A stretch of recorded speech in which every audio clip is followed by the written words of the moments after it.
За сайн байцгаана уу. Right News подкастын 16 дугаар дугаар эхлэхэд бэлэн боллоо. Тэгээ энэ дугаараас эхлээд бид нар одоо нэг Иран, Израиль, Америкийн дайныг одоо байнга ярих болиё гэж шийдлээ. Тэгээ одоо Европ, Аз ч энэ одоо эрэхтэх Европ, тэгээ Украин гэх мэтийн сэдвүүдээр бэлдлээ. Тэгээд зураг оруулах. Тэгээ одоо ингээд бас нэг ер нь бол удахгүй юу болно.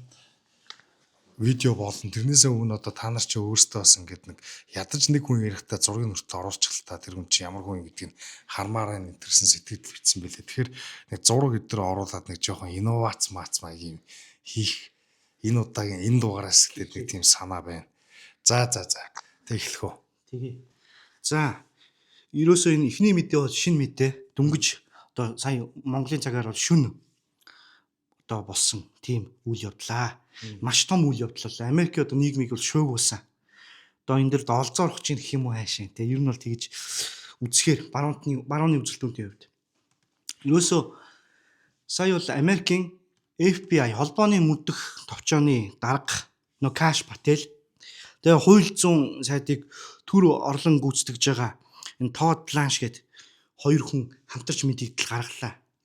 Маш ноцтой мэдээлэл. Тэр нь энэ зүүнний үзэлтнүүдийн хувьд нэг том байгууллага байдаг. Энэ болохоор Southern Poverty Law Center гэдэг. Энэ болохоор монголоор орчуулах юм бол өмнөдийн ядуучуудад хууль зүйн тусалцаа үзүүлэх төв гэдэг. Ингэж орчуулж болохоор төв. Энэ бол ерөөсөө зүүнтүүдийн маш том байгууллага. Зөвхөн энэ нэг ядуус хууль зүйн тусалцаа үзүүлэх гэдэг тэр нь бол үндсэн ажилтнууд биш байхаа болцсон. Ер нь бол барууны үзэлтүүдийг одоо нухчин дарах, няцаах ер нь бол буртаглах тийм үйл ажиллагаа явуулдаг ийм байгууллага маш том одоо хэрэгт холбогчоод байж байна.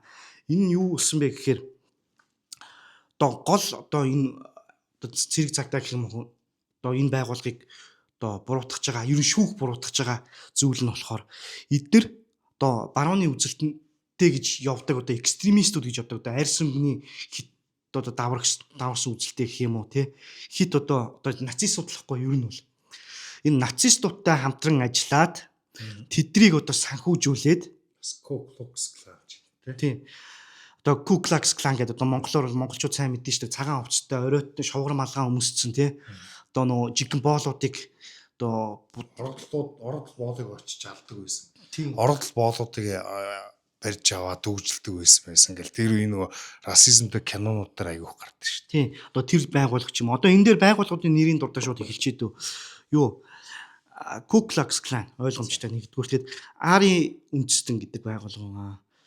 Америкийн үндэсний социалист нам гэдэг.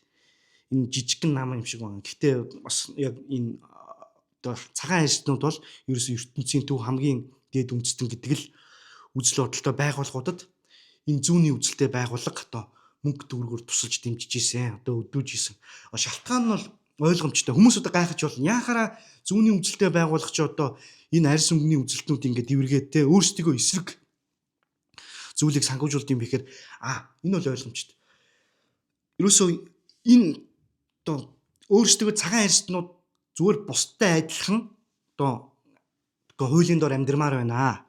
Бид нар харуудаас ингээд одоо дутуугүй амьдрмаар байна гэх юм уу хууль яг тэгшүүлчлэмээр байна гэдэг зөв жинхэнэ эгэлж ирийн цагаан арьстай хүмүүсийг одоо буртгалахын тулд өөрсдөө ажилдаа байх гэх юм уу одоо нэг талаас одоо энэ зүүнний байгууллагууд ч одоо дайснууд нь мөхөөд дуусчих юм бол одоо хинтээ тэмцэх тийм бицтэй. Одоо Томас Саул гэдэг Америкийн том эдийн засгч байдаг. Яг л энэ талаар нэг квот үг хэлсэн байдаг шүү дээ. Энэ ер нь бол энэ арьс өнгөний үзлийг чинь хамгийн их дэвэргээд амьд байлгаад байгаа хүмүүс чинь зүүнтнүүд гэдэг яг л тийм л юм боллоо. Тэгээд ингэж хэлсэн. Каш Пателийг одоо холбооны мөндөг товчооны захирал та ярихгүй юм. Каш Пател за энэ байгууллага одоо өмнөдийн ядуучуудад хууль зүйн тусалцаа үзүүлэх одоо төвгээд энэ байгууллага доноруудынхаа хандивлагчдынхаа итгэлийг алдсан. Одоо энэ хүчирхийлэг уриалдаг экстремист бүлэгмүүдийг одоо сүрэн зогсон дарна гэдэг урайн дор эдгээр харин өөрсдөө жинхэнэ экстремист группүүдийг бий болгож байна лидерүүдийг одоо тусалж нэмдэж байна энэ төр гэд ингэж хэлсэн байгаа. одоо хууль зүйн яамны сайд монголоор бол энийг төр орлон гүйцэтгэж байгаа Todd Blanche болохоор ерөөсөө л эдгээр чинь одоо энэ байгууллага маань одоо расизмыг одоо өөрсдийнхөө оршихуйд одоо тий өөрсдөө амьд байлгахын тулд расизмыг ашиглаж байна. Тэгээ донорын мөнгийг одоо клансменууд гэж байгаа Ku Klux Klan-ийнхэнд гээд өгж байгаа нь одоо маш буруу үйл гэдэг утгатай тиймэрхүү мэдээлэл хийлээ. Мэдээж одоо нөгөө талаас бол хоёр талтай гэж хүмүүс ярьдаг те мэдээж одоо буруутгаж байгаа байгууллагын одоо өнцгийг би бас ярьж өгөх нь зүйтэй гэж бодож байна. Энэ байгууллагын одоо CEO гүйцэтгэх захирал Brian Fair гэж хараа ярьжтэй хүн байдаг. Энэ хүн юу гэж хэлсэн бэ гэхээр бид нар зүгээр эн чин хамтарч ажиллаад байсан юм бол байхгүй. Зүгээр бид нар өөрсдөө информатуудыг одоо нууц мэдээлэгчдийг тэр одоо экстремист байгууллагуудад оруулж мэдээлэл авсан юм аа. Тийм бид нар мэдээлэлтэй байх ёстой тэмцэхийн тулд бид нар энэ мэдээллүүдээ бол холбооны мөрдөх товчоо болон бусад одоо хууль хяналтын байгууллагуудтай хуваалцж ийсэн. Бидэрт бол ерөөсөө хууль зөрчсөн юм байхгүй гэд иймэрхүү мэдээлэл гаргаж байгаа. За яг би зүгээр коммент маяг юм хэлье. Яг энэ байгуулагч нь 1970-аад оноос эхлээд байгуулагч айгүй Америкт алдартай нэр хүндтэй болсон байсан байгууллага юм биш үү? Тэгээд ер нь яг энэ 1970-аад оны үед ч нь бол расизм бол Америкт проблем байсан те. Тэр segregation хууль гэдэг чи одоо нөгөө харуудыг цагаануудаас ерөөсө бүх зүйл дээр ингээд тусгаарладаг те. Цуг нэг 0 хэрэгж болохгүй, нэг нийтийн тээврээр явж болохгүй, нэг сургууль сууж болохгүй, нэг имлэгт үйлчлүүлж болохгүй, нэг хоолны газар хоол идэж болохгүй гэдэг ингээд тэгшэрхтэй мөртлөө тустай байх хэрэгтэй. Тэгээд 1870-аад оноос хойш 1960-аад он хүртэл гэдэг баха юм боолч байхгүй болсны дараагаас эхлээд ийм хууль хийсэн. Тэгээд Jim Crow-ийн хуулиуд гэдэг шүү дээ. Тэр Jim Crow-ийн хуулиудыг л анх эсэргүүцэл энэний үлдэгдэл одоо Америкийн нийгэмд хадгалагдаж үлдсэн байгаа учраас үүнтэй тэмцэнэ. Энэ систем гэдэг чинь өөрөө хараа ёстой ядуу хүмүүст одоо ингээд тий маш их ялгуурлан гадуурхал бий болгож байна. Тэгэхээр энэтэй тэмцэн хууль зүйн үйлчлэгээ үзүүлнэ гэж анх гарч ирсэн угаасаа активист хуулийн байгууллага. Анх бол одоо тэр нэг 60-70-аад оны алдартай иргэний эрхийн хөдөлгөөнүүдийн нэг гэсэн тийм нэр хүндтэй байгууллага байсан юм байна. Тэгээ би сайн ойлгоод байгаа сүрдээ энэ чинь ингээд нөгөө проблем байхгүй болчихж байгаа. Расизмын асуудал харьцангуй гайг болчихж байгаа шүү дээ. Тэнгүүт энэ байгууллагч нь одоо юу гэх юм нэг проблем бий болгоод те өөртөө оршин тогтнох төр шалтгаан байхгүй болоод хийх ажилтгаа болоод ингээд өөртөө байх шаардлага байхгүй болчихсон. Тийм учраас одоо ингээд мөнгө төгрөг төлөөл элдв янзын хүмүүсийг одоо активизмтэй зүй одоо тэр расистуудаа одоо расист үйл ажиллагаа хийхэд нь дэмжлэг үзүүлсэн юм ба одоо бараас тий. Тэгээ миний ойлгож байгаагаар энэ байгуулагч нь ганцхан юм биш. Ер нь зөвхөн расистуудыг биш. Ер нь энэ баруун жигүүрийн үзэлтэй консерватив за тэргүүр либертар байгууллагууд руу байнга товтолж яадаг. Хүмүүсийг Америкт ингээд элдв янзын расист, нацист гэдэг нэр томьёо өгч нөө лейбл тий шошиг хаддгаар алдартай орчихсон ийм байгууллага юм биш үү? Жишээлбэл Charlie Kirk-ийг тий одоо амьд байхад нь бол Charlie Kirk-ийг бол white supremacist тий гэж хэлжсэн байгаа. Тэгэл Charlie Kirk ч гэсэн өөрсдөө нь болохоор тий за энэ байгууллага бол үзэн ядалтын бүлгээ. Өөрсдөө л hate group. Хүмүүсийг л hate group гэж яриад байгаа болохоос өөрсдөө жинхэнэ hate group тий үзэн ядалтын бүлэг тий. Тэгэд энэ Ku Klux Klan бол неонацистуудтай бол биднийг ингээд нэг төвшин тавьж байгаа. Тэр Turning Point USA гэдэг Charlie Kirk-ийн байгууллага байгаа шүү дээ. Тэрний нэг төвшин тавьж байгаа нь маш инээдтэй доромжлол гүтгэлдэг. Олон жил бол тэ маш тийм аимхаа хүмүүсээс тэ одоо ингэж мөнгө татаж ирсэн, хуучирсан байгууллага. Нэг бас шантаж чинь байгууллага гэх маяг баг ингэжсэн байгаа. Тэгээд жил 100 гаруй сая долларын санхүүжилт авдаг гинэ. Донор хор тэ. Тэгээ hate map гэдэг үзэн ядалтын одоо юу вэ? Нэг тийм төсөл газрын зураг нэртэй тийм төсөл бий болгоод баахан хүмүүсийг шошиглоод тэгээд тэн дээрээс мөнгө босгодог гэдэг байгаа байхгүй. Тэгэхээр энэ байгууллага бол одоо юу гэдэг юм? Ер нь бол шантаажны цагаан аастай одоо энэ уламжлалт консерватив либертар баруун жигүүрийн хүмүүсийг бол ерөнхийдөө дарамтдаг байгууллага. Тэгээ family одоо focus on the family гэж зүгээр жирийн гэр бүлийн одоо гэр бүлд дэмжлэг үзүүлэх тухай байгууллагыг тэд нар чинь жишээлбэл LGBT ажендыг эсэргүүцдэг. Тэргээр нь далимдуулаад одоо юу гэдэг ялгуурлан гадуургач нацист гэх маяг ингээд шууд гүтгэждэг байгууллага юм байна. Тэгээд би нэг 2 3 хүний нэг одоо энэ байгууллагын тухай хэлсэн үгийг одоо юу гэх юм хэлэх юм. Ангела Маккардл гэдэг Анжела Маккардл гэдэг тий одоо либертар намын дарга байсан нэг хүүхэн байгаа. Тэгэхээр энэ хүүхэн энэ байгууллагын тухайлдаж ирсэн байна. либертар намттай Мизесийн жигүүр одоо удирдлагыг авч явах цагт бол энэ байгууллага бидний хэд баруун жигүүрийн экстремист гэж гүтгэж ийсэн. Тэгээд эдгэртээ бол энэ зүүнний либертарууд гэдэг нь LGBT BL мэдрэг дэмждэг нь худлаа либертар гэж өөрсдөө нэрлэдэг либералууд шүү дээ. Эдрийг хэлж байгаа. Эдгээр бол хамтарч ажиллаад ярилцлага хүртэл өгж ийсэн. Энэ хүмүүсийн оролцоотой эдгэртээ хэр зузаа байсан бэ гэсэн. Тийм асуулт асуусан байна. Джеффри Такер гэж байгаа. Джеффри Такер ч бас гэхдээ яг өөрөөр нэлийн woke маягийн хүн. Тэр нөгөө эдийн засгийн боловсролын сан гэдэг Америкт баг хамгийн анхны чөлөө зах зээлийн think tank гэдэг байхгүй либертар те. Тэр Такер эдгтэй болтой тэр Виржиниа мужийн Шарлотт Свилт босон United Right Rally гэж жагсаал тий хамгийн сүүлийн 10 жилийн хамгийн алдартай хит үзэлтний жагсаал гэж хэлсэн байгаа. Экстремист жагсаал гэдэг. Тэр жагсаал нь болохоор түрүүний одоо бидний яриад байгаа энэ өмнөдийн ядуу хүмүүст хурж үнцэлцээ үйлчлэгээ үзүүлэх төв гэдэг байгаа чинь энэ байгууллагыг хэлээд байгаа байхгүй. Тэгэхээр ер нь одоо эдний санхүүжүүлсэн хуурамч эсрэг үйлчлэгийн ажиллагаа гэдэг ингээл нэг юм экстремист элдв янзын үйл ажиллагаанууд ингээд жагсаал багсаалаар санхүүжүүлчихэд өөрсдийнхөө эсрэг ч юм уу те дурчаад тэрнийгээ одоо ингээд тэрнийхээ эсрэг ингээд активизм явуулдаг зүгээр мөнгөний л одоо юу байгуулга болцсон мөнгө л идэл ингээд оршин тогтно гэсэн нэг хэсэг хүмүүсийн хэрэгсэл болцсон. Тэгээд Америкийн хууль зүйн яамд бол энэ эдрийг нотлох тийм нотлох баримт байгаа гэж үзэж байгаа юм байна гэж. Тийм өстой гоё ярьж байна. Тэгээс энэ дээр нэг хүнийг нэмчих нөө Мэт Walsh шүү дээ. Алдартай консерватив үзэлтэй. Эмэгтэй хүн гэж юу гэгээд баримтат киног трансгендеризмыг Америкт аягүй судалсан тийм гоё кино байсан шүү. Тийм одоо Daily Wire хичнээн одоо Израилийг дэмжижсэн. Энэ Мэт Walsh бол харьцангуй гайгүй залуу байхгүй юу? Энэ залуу бас энэ дээр өөрийнхөө үзэл бодлоо илэрхийлээ твит бичсэн. Тэгээ тэрийг нь би бас та бүхэндээ уншаад өгчихэд. За энэ төв бол одоо түүгээл явчих. Энэ төв бол гимт хэргийн байгууллага. Энэ бол баруун жигүүрийн гэж одоо хамгийн үзэн ядалт одоо түгээн дэлгэрүүлдэг одоо энэ бүлэгмүүдийг одоо санхүүжүүлдэг гимт хэргийн байгууллага гэд.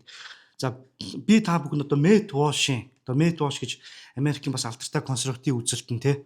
Одоо Daily Wire гэдэг сувагт ажилладаг. Гэтэ Daily Wire бол бас харьцангуй зүүнжээд байгаа сүүлийн үед энэ Бен Шапирагоос болоод ялангуяа энэ Израилийн байр суурийг хамгаалдаг ч юм уу. Харин манай энэ Мэт Walsh бол хамаагүй одоо бие даасан байр суурьтай тий түрүүндээ хасрах хэлж ийсэн. Зүүнжж байгаа гэдэг нь яг консерватив байр суурьтай болж байгаа. Арайч либерал прогрессив болоогүй. Гэтэ про Израиль тий ерөөсөө Израилийг бүх зүйл дээр л одоо өгүүлж идэг болцсон л байлээ.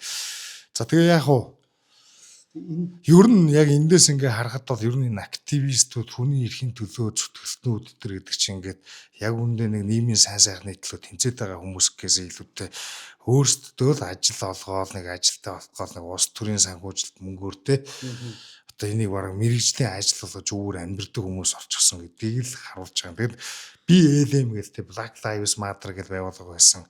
2020 онд Жорж Флойд өгөхөд нэг амар жагсаал бий болгоо чагсаал цуглаан хийгээл Америкийн 50 гаруй хотод баг галдан шатаагаал те тэр байгууллагын хүмүүс ч гэсэн одоо удирдлагууд нь ингээл тэр BLM Global Network Foundation гэдэг байгууллагын удирдлагууд нь амар их мөнгө идсэн. Тэгэл одоо тэр донор одоо хандивлагчдын мөнгөөр одоо өөрсдөө том пентхаус хүртэл авчихсан байсанд баригдаад ламанд ороод бас маш олон хүмүүс ял аваад тэгэл одоо энэ BLM чинь нэр хүнд эдэр нь байхгүй болоод одоо бараг чимээгүй болсон. Гих маягтай энэ зүүнний активистууд бол нэг иймэрхүү байдаг. Тэгээ өнөөдрийн энэ мэдээ бол Монголд ч гэсэн жагсагчдал байж идэг. Тэгэл ялгаагүй энэ чинь ганцхан Монголд байдаг юм шүү. Тэгэд ер нь их сурвалж нь энэ барууны зүүнт шүү гэдэг. Энэ дээр Мэт Walsh-ийн тэр твитэн дээр байгаа. Ер нь бол за та нар бишээ нэг зүйлийг толгоондоо маш сайн санаж яваарэ. Зүүнний активист бүлэг болгон яг энэ одоо төв шиг одоо өмнөдийн ядуучуудад хууль зүйн тусалцаа үзүүлэх төв шиг коррупт ялзарсан шудраг бус бузар гэж байгаа. Энэ бүр синистер гэсэн үг ашиглаж байгаа. Ийм бузар байгууллага байдаг. Энэ байгууллага бол ерөөсөө л тэр мөсөн уулын хорин шүү. Тийм баригдсан энэ шүү гэд. Мэт Walsh бол энэ дээр бол эдний ерөөсөө ингээл оршин тогтнож байгаа цорын ганц шалтгаан нь бол өөрөөсөө үзэн ядлыг дэвэргээр тэндээсээ одоо өөрсдийнхөө орлогыг одоо амьдэрдэг тийм одоо паразитууд ухааны баг бичсэн байна. Мэт Walsh бол зөвхөн бид 2 3 хүн нийл одоо нэр дурдлаа ш хамгийн сайн мэддгээр нь тий. Ер нь бус зөндөө хүмүүс энэ байгууллагатаа маш том асуудалтай явдгийн. Одоо Mises Institute дээр том үзсгээд одоо маш том түүхт судлаач хүн яг энэ Twitter дээр бүр хэрүүл хийж байгаа шүү дээ. Маргаан хэргүүлж явах. Би дандаа хэрүүл гэж яриад. Ер нь бол маргаан өрнүүлээ шууд доромжлол тий. Ингэж ийсэн. Зөндөө жишээ байгаа. Өөсөө харин өстө цаг нь оройтож одоо Трампын одоо гарч ялтын хамгийн том одоо юу байла одоо гин хайлайт нь одоо энэ байла бас гарч ирснийх нь одоо бас ашиг завшаа нь одоо энэ дээр харагдаж байна. Хэрвээ одоо зүүнтнүүд Камала Харрис гарцсан байсан бол хизээч ингэж ийм одоо мөрдлөг явуулаа тэгээ шүүх цагдаа болоод ингээд ер нь бол буруутайг нь тодруулахгүй байлаа шүү дээ. Тийм Трампад одоо ганц удаа бас нэг баярлаа гэдэг энэ дээр бол илчгээр л юм байна. За Трамп сонсохгүй бах уу? тий.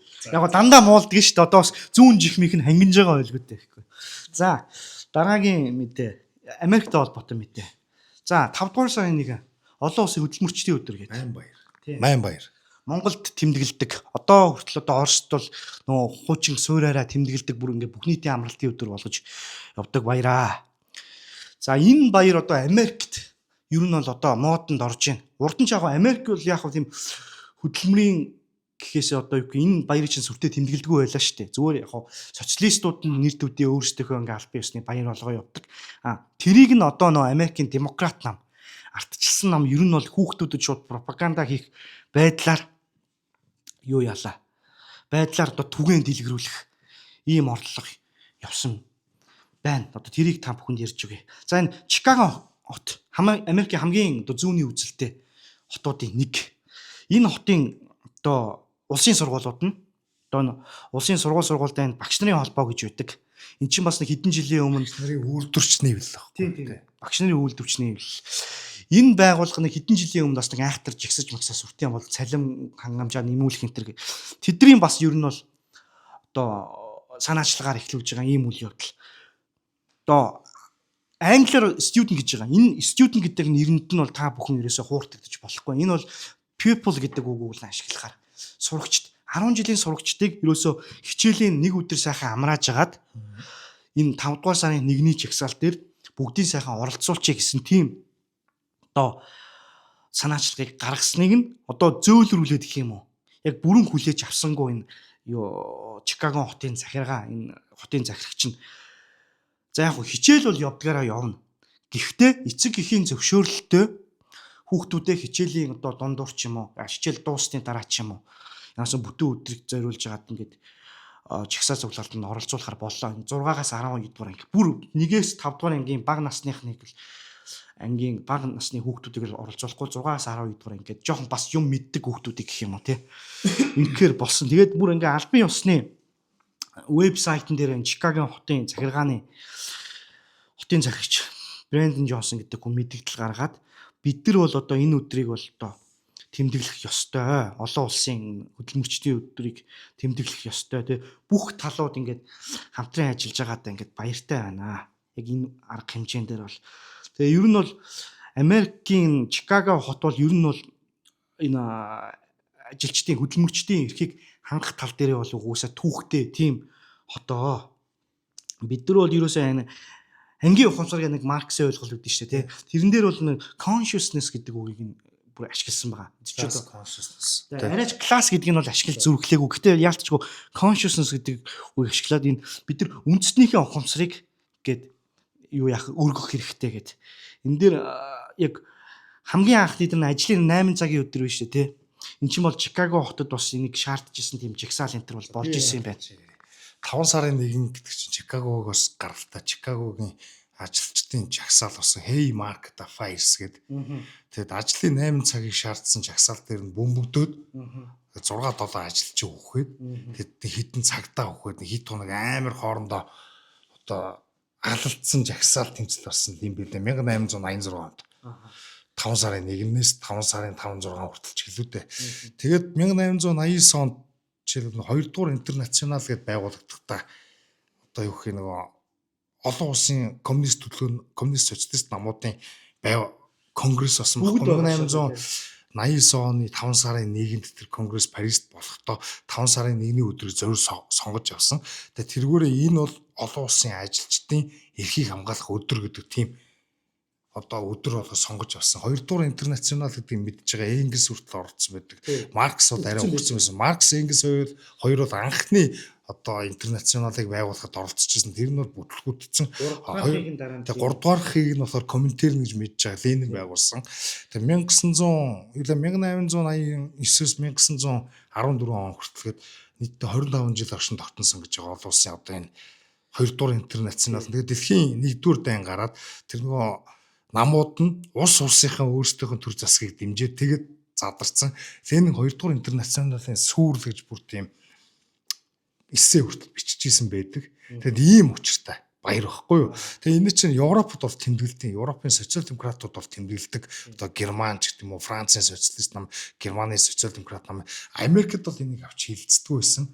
Америкт одоо сүүлийн үед энийг харин тэмдэглэх гээд идэг болсон. Тэр нь бол одоо энэ намууд нь демократ нам нь илүү зүүнний радикал болж байгаатай холбоотой. Тэгээ энэ багш нарын одоо үйл төсний хэвлэхэд нэг юм заван байгуулга байгаа шүү дээ. Энд чинь багш нарын чигээс илүү одоо ер нь бол нөгөө цалин хөөсгöd яг нөгөө хуучны социалист үйлдвэрчний эвлүүдийн аргачлалыг тэр чигт нь хуул болцсон байгуулга. Ингээл цалин одоо багш нар чинь нэгэн тал одоо зах зээл дээр хөдөлмөрөө үнэлүүлэх учраас зах зээлийн үнэлгээгээр одоо цалин үүсгэн тодорхойлогддог. Тийм учраас одоо зах зээл дээр ажиллаж амьдардаг хүмүүстэй харьцуулахад харьцангуй бага цалинтай байдаг нь угаасаа эдийн засгийн хууль ер нь улс төрийн албан хаагчд тийм байдаг нь. Тэгээд дээрэс нь ингээд төсвийн алдагдал нэмэгдэл жил болгоо одоо гэдэг мөнгөний ханш унаал инфляц явагдах хэрээр одоо энэ тогтмол орлоготой энэ багш эмч гэх мэт энэ төрд ажилладаг хүмүүсийн орлого дандаа буурж идэг. Тэгээд тийм учраас ингээд нөгөө багш нарын цалин нэмэгдүүлэх яг энэ асуудал дээр дөрөөлөл ингээд багш нарыг хүчээр үйлдвэрчний эвлэлтэд хамруулаад татвар аваад тэгэл өмнөөс нь тэмцэж өгч ийн гэж амар том жагсаалуудыг зохион байгуулдаг. Тэгээ төрж шахалт үзүүлдэг айгүй том нийгмийн шахалтын бүлгэн болсон байхгүй юу. Тэгээ одоо ингээл ямар нэгэн боловсралтай холбоотой реформ хийхээр үйлдвэрчний эвлэл багш нарын үйлдвэрчний эвлэл нь гарч ирэл гацаачдаг. Одоо ч л Америкт нэг Милтон Фридманы дэвшүүлсэн нэг ваучерын систем гэдэг штэ. Одоо юу гэх юм бэ одоо тэр нь ч одоо монголоор за тийм ваучерын систем гэж байдیں۔ Дээрээс нь одоо энэ чартер сургууль гэж байдаг хгүй. Чартер сургууль гэдэг одоо улс тэгээ хувийн ч биш, улсын ч биш тийм сургууль одоо тэрнийг дараа нь тайлбарлаж өгөө. Тэгээд гих маягтай одоо сургууль сонголт гэж байгаа тий. Одоо аль сургуульд очиж сурах вэ гэдгийг одоо ч манайхан Сүхбаатар дүүрэгтэйгээр зөвхөн Сүхбаатарт сурна гэдэг чинь айгүй буруу. Тэр нэг сургууль хоорондын өрсөлдөөн өдрийг байхгүй болгодог гэдэг энэ зах зээлийн өрсөлдөөн системийг энэ боловсролын талбарт нэвтрүүлэхэд хамгийн саад болдог байгууллага нь багш нарын үйлдвэрчний эвлэл байдаг. Тэгээд дээрэс нь эдгэр чи улаан зүүнний үзэлтэй. Тэгээд энэ LGBT одоо энэ woke agenda гэдэг шүү дээ. Woke liberal үзэл сурталч хүүхдүүд бүр хар багаас нь бага ангиас нь ихэрж ингэ заадаг. Орчин үеийн хүүхдүүдийн тэр woke-чод байгаа шалтгаан чи эдгэртэй маш их холбоотой. Тэгээд дээрэс нь одоо улаан цаан демократ намыг дэмждэг. Ерөөсөө улс төрийн хувьд бол цэвэр социалист зүүнний ийм байгууллага. Тэгэд энэ бол ер нь тийм нэг багш нарын эрхийг хамгаалдаг байгууллага ш. Боловсролыг одоо нийтийн боловсролыг социалист хэвээр нь байлгахад хамгийн их одоо нөлөө үзүүлдэг. Одоо ингээд Америкт жишээлбэл боловсролын реформ гэж 100 жил ярьж байна. Чанар байхгүй. Америкийн дунд сургууль одоо төгссөн хүү дундад сургууль жишээлбэл Жорж Вашингтон гэж хэмбэ ихэд хариулж чадахгүй 70% тийм байна гэж. Энэ маягаар Америк ч ингээд энгийн хүмүүсийн боловсрол нь бүр доошоогоо орцсон. Одоо тэр ихтэй сургуулиуд нь ялгаагүй. Тэгээ энэний хамгийн том шалтгаануудын нэг бол одоо энэ багш нарын үйлдвэрчний эвлэлээ. Тэгээ эдгээр улаан цангийн коммунист баярыг өнөөдөр ингээд те дунд сургуулийн ялангуяа энэ улсын дунд сургуулийн хүүхдүүдийг нэг өдөр амрааж байгаа нэрээр бүгдийг нь жагсаал дайчлагч байна. Тэгээ энэ одоо нэг хуучин Монголд ордог байсан хүүхдүүдийг хүчээр 5 сарын 1-нд ингээд жагсаадаг байсан үйл явдлыг Америкт давтгаж чинь л гэсэн үг. Тийм, ер нь бол хүчээр дайчлах нь бол цаг хугацааны асуудал. Одоо бол дөнгөж эхлүүлж явахдаа бол эцэг эхийн зөвшөөрөл энэ төр гэсэн юм яриад байгаа байхгүй. Тэр чинь сүлдээ хамаагүй болно. Харин тийм, яг л тийм юм болно. За, Америк сайхан зүүндж байгааг бол ер нь бол ярьлаа. За, дараагийн мэдээ, Болгартай холбоотой мэдээ. За, Европ руу орвч. За, сая Болгарт парламентын сонгуул болж өнгөрлөө. Энэ дээр одоо Румен Радев гэдэг хуучин одоо цэргийн хүн байсан. Одоо ерөнхийлөгч байсан хүнний одоо прогрессив Болгар гэсэн ийм нам бүр маш олон одоо хүний саналаар гэх юм уу ер нь зөрүүтэй ялаад тэгээ ер нь бол 50-аас дээш хувийн саналаар тоггүй 40 эдэн хувийн санал аваад ер нь суудлын тоо нь бол 50%-аас дээшг авахаар ер нь болж байгаа шиг байна. Энэ юу яасан? Сүүлийн 5 жилд 8 дахь удаагийн сонгуул гэж байгаа байхгүй. Болгар ч бол нөө хуучин зүүн Европын улс Совет зөвлөлтийн нөлөө маш их байсан. Тэгээ одоо ч бас Оросын нөлөө байгаа гэж үздэг. Ер нь эдийн засгийн өсөлт нь Европын холбоо донд бол хамгийн одоо сүүлд жигсдэг. Ер нь бол их ядуурл Румын Болгар хоёр ч хамгийн ядуурсан. Тийм. Ядууралд нэрвэгдсэн тий. Ийм улстай ядууралд муу дээр нөө муухай дээр болцсон гэдэг шиг ер нь бол ийм болоод байсан. Тэгээд ингэсэн саяны сонгуул ер нь бол болох ёсгүй байж байгаад энэ 2025 оны 11 сард маш том одоо засгийн газрын эсрэг энэ ГЭРБ гэдэг нам байдаг. Энэ ГЭРБ гэж нам нь болохоор Монгол руу орчуулах юм бол одоо Болгарыг Европ руугаа хөгжүүлэх иргэдийн нам гэж орчуулахаар бас өртөө нэртэй өөрсдөө баруун төвийн үзэлтэй гэж ярьдаг. Баруун төв үдлэгтэй ер нь бол зүнтэнл гэсэн айдуу зүнтэнгээ ойлгочих болно. Ийм намын ерөнхий сайд Розен Жиляско гэдэг энэ хүний эсрэг жигсаал болоод одоо унгаач чадсан. Энэ хүн бол 12 сард унсан. Яагаад жигсаал болсон бэ гэхээр за нэг том шалтгаан нь бол ерөөсөө татврын өсөлт байсан гэж байна. Татвараа өсгөнө гэд тэгэхээр ч одоо үнийн өсөлттэй байгаа. Ядууралдаа одоо живж байгаа гэх юм уу. Тэгээд авилгын одоо маш өндөр асуудалтай. Ялцлалын маш өндөр асуудалтай. Бэж гисэн чинь татвар нэмнэ гэд тэгээ яалтч унахаар болсон юм байна.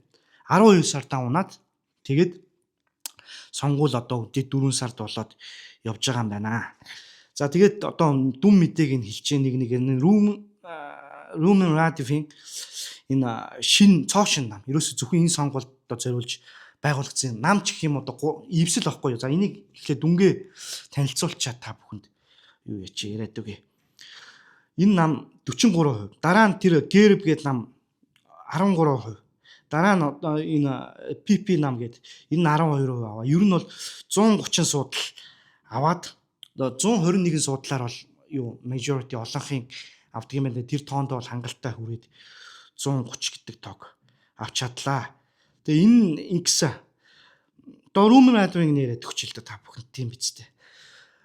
10 жил ерөнхийлөгчөөр ажиллаж агаад ер нь ажиллах байсан.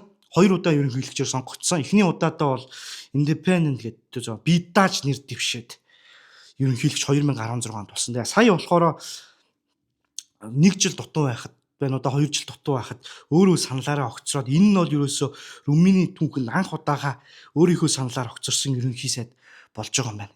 Ерөнхийлөгч болоод одоо ерөнхий сайдын одоо парламентын сонгуульд өрсөлдөд. Тэгээ юу яасан?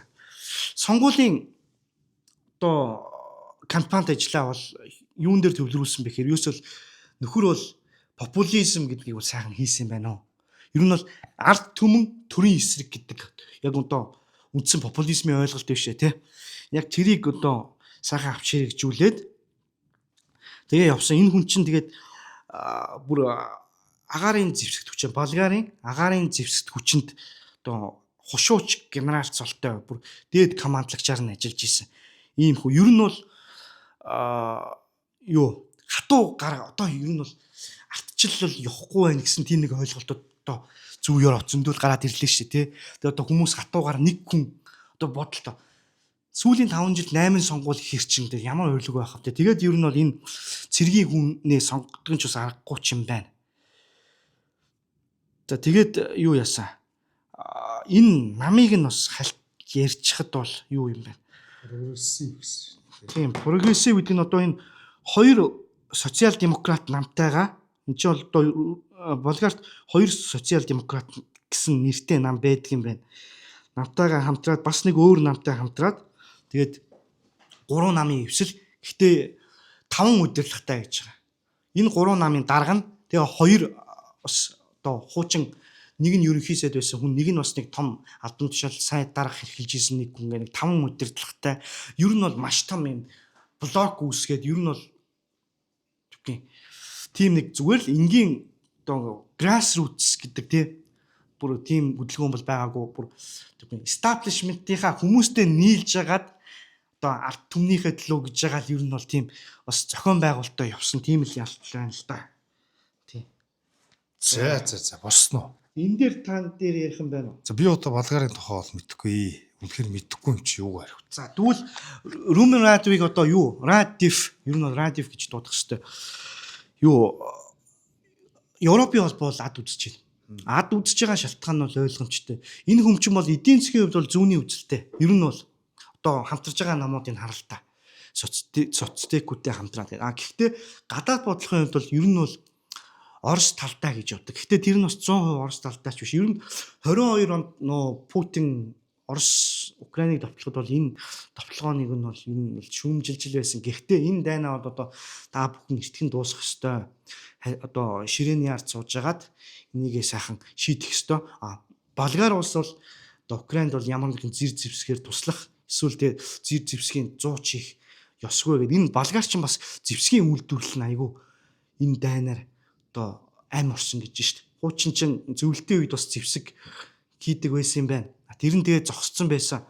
Одоо тэгээд энэ дайнаар одоо буцаж үйлдвэрлэн сэргсэн гэж байна. Тэгээд дээрэс нь энэ Радифын нэг одоо эдийн засгийн хувьд одоо Европын холбоотой зөрж байгаа тэр ногоон бодлого. Ногоон бодлого дээр бол яг эсрэг үүсдэг. Бид нар одоо энэ өрөндийг дөөрэж одоо явах юм бол өөрсдөө хөлнийг хөлдөөнөө. Тэг шаардлага галуу хөлөө хөлдөөнө гэдэг шүү дээ. Тийм. Ерөөсөө тэгээд байх шаардлага бол байхгүй. Бид нар өөрсдийн гэсэн толгойтой явах хэрэгтэй. Ер нь бол Европын холбооноос тусгаар гэдэг бас харуулах сонирхолтой. Тийм байгаа. Тэгээд дээрэс нь сонгуулийн кампанид ажилтныхаа нэг том асуудлыг бас энэ Европтой холбоотой, мөнгөнд нэмдэгтэй холбоотой. Бид нар яхаараа энэ Еврог авч ашиглах ёстой. Тэгээ Европ шилжснээрээ бид нар яг юу хийсэн? Манай эдийн засгийн өсөлт сайжирсан уу? Сайжраагүй. Тэгээ ард түмнээс асуусан гэж байгаа. Ер нь компани ажиллах. Гэхдээ эдгэр чи одоо энэ Болгарын одоо энэ улс төрчд ялангуяа энэ эрх баригч энэ Герб гэдэг нам та бүхнээс евро руу шилжилт хийх хэсэг талаар ер нь асуусан уу? Тийм одоо юу? Одоо референдум одоо нийтийн санал асуулга. Тий. Явуулсан уу? Та бүхнээс асуугаагүй. Тэгээ бид нар одоо энийг өсө өөрчлөх ёстой гэдэг. Ер нь бол энэ нь бол Европын холбоод бол дургууг нь хүргээд тэр хин авгаа бол бас л фон дер Лейн авгаа бол бас л энэ Радифын талаар бол нэг олигтой үг чулуудаагүй л хэлээ. Тэгээ хүмүүс ч одоо тийм барууны гэх юм одоо өрөндийн тэр зүүнний үзэлтэй мэдээллийн хэрэгслүүдээр тэр Путины утсан үгэлтэй ч юм уу Путины хамтан зүтгэгч Путины ойрын хүн Болгарын сонгуульд яллаа тэр гээд байгаа нь яг тийм учиртай юм байл. Ер нь жоохон өөртөөс нь жоохон хамааралгүй яа бид нар өөрөө өөртөө мэдээ гэхээр л тэгэл Путины тороол болчдаг тийм л юм болчоод байна. За дараагийн мэдээ би шууд ярьж хонгороо. Гүү Амазонтой холбоотой. За. Тий. Амазонтой холбоотой мэдээ яри. Амазонтой ч юу ах вэ? Энэ Францын Жан Аспай гэдэг зохиолчийн одоо Camp of the Saints гэдэг ном байдаг. Энэ юусоо өрөндийн цагаачлалыг эсэргүүцсэн зөвгөнсөн тийм дистоп зохиол واخхой. Энийг Amazon өөрсдийнхөө одоо вебсайтнаас одоо байхгүй болгосон. Шууд delist хийх үйл жагсаалтаас хасаад тэр нь яг нөө цаасан хэвлэлийг нь буцад нөө аудио номыг нь үлдээсэн юм шиг байна. Энийгээ тэгээд Gels delist хийгээд жагсаалтаасаа гаргаад хориглолчингуудаа энэ дээр хүмүүс мэдээж одоо реакц үзүүлнэ шүү дээ. Та нар ч одоо юу болоод байна Amazon.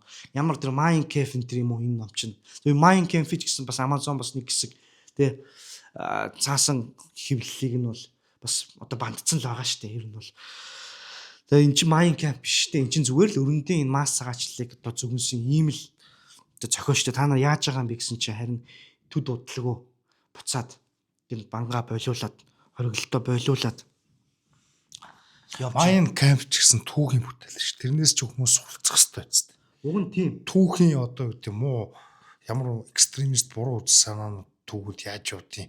Ямар юм дээр тулгуурсан байдаг гэдэг Майн кампыг уншиж ойлгоно штэ. Хитлерийн тухай хүмүүсийг нацист болохгүйгээд нацизмын түүхийг хүмүүсээс нь очиж болохгүй штэ. Тийм. Энэ дээр юу яасан? Болж байгаараа. Юу яасан? Wildman гэдэг хэвлэлийн компани. Энэ дээр шууд мэдээлэл гаргасан л да бандуулангуудаа Twitter дээрээ ч юм уу өөрсдөө албан ёсны вебсайтн дээр та нар чинь бол одоо ингэх чинь бол буруу. Та нар энэ намыг одоо цензуурлах орлого хийж байна. Бид нар одоо 1984-т амьдраад байгаа ч юм уу те. гэдэг тийм шүүмжийг бол бусад хүмүүс энэ төргээ явуулсан. Одоо хийсэн. За энэ 1973 онд одоо бичигдэж хэвлэгдсэн энэ номын талаар би та бүхэн яриад өгчий заяа. Энэ бол сонирхолтой. Франц улс олон одоо энэ өрөндийн тэр юуг л хэлж байгаа юм л бодлогыг хэлж байгаа. Нөгөө Калкутагийн энэтхэгүүд ер нь бол энэтхэгээс олноороо одоо ер нь усан онгоцоор ирээд Францад буугаад тэгээ ер нь Францын одоо юу системийг одоо улс төрийн системтэй иргэдэд одоо нийгмийг шууд сүйтгэж байгаа талаар энэ зөвхөн одоо Францтай ч холбоотой юу шүү. Францыг ч зөвхөн одоо хамраагүй бүхэл бүтэн энэ Европ улс. Тэгээ Оросыг авч хэлцэхдээ Орос руу Марс цагаач явнаа. Тэгээ Сибирь рүү явна. Тэр нь гэхдээ хятадууд байна гэдэг. Одоо тэр чинь бол яг бодит амьдрал дээр хэрэгжиж эхэлсэн шүү дээ. Бодолтой 50 жилийн дараа яг л одоо Сибирь одоо хятадууд олноороос уршаад эмэгтэйчүүдэн суугаад тэгээ нэг тийм нэг эрлийн сүхтүүд төрөөл те. Яг л тийм болж байгаа. Тэгээ энэ номон дээр гардгийн одоо Европын хамгийн сүүлчийн цайз Швейцар болж үлдээд. Тэгээ тэр Швейцар нь хүртэл өөрөө ингээд ер нь эцсийн дүд нөө Европын одоо шахалтанд дийлдээд гэх юм уу тэгээ зүүнний үзэлтнүүдэд дийлдээд тэгээ ялагдж байгаагаар дуустдаг.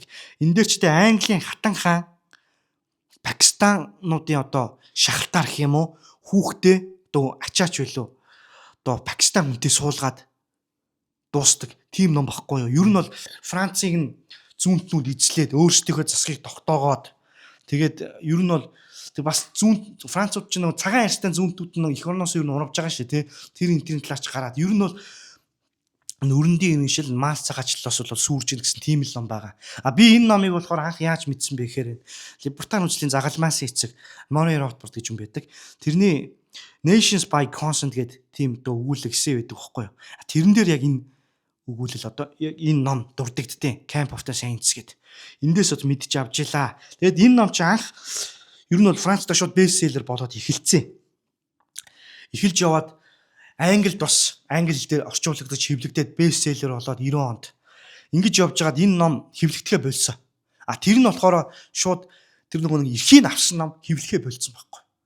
Яагаад гэвэл одоо шууд цензуурлж ийн гэсэн үг шүү дээ. Альбан бусаар тий. Ер нь бол олон нийтэд хүрэхгүй тулд энэ ном чин нуун дарагдуулахын тулд энэ номын чин үнэн бүр асар их өндөр болоод эрэлт нийлүүлэлтийн хуулиараа тэгж явж байгаад сүүлд 2025 онд шинэ орчуулагчтай шинэ одоо хэвлэлийн компани Wowban гэдэг хэвлэлийн компани хэвлээд ингэж яваад тэгээд дахиж ингээ бестселлер энэ болж явж байгаа царайн тэр байгаа байхгүй.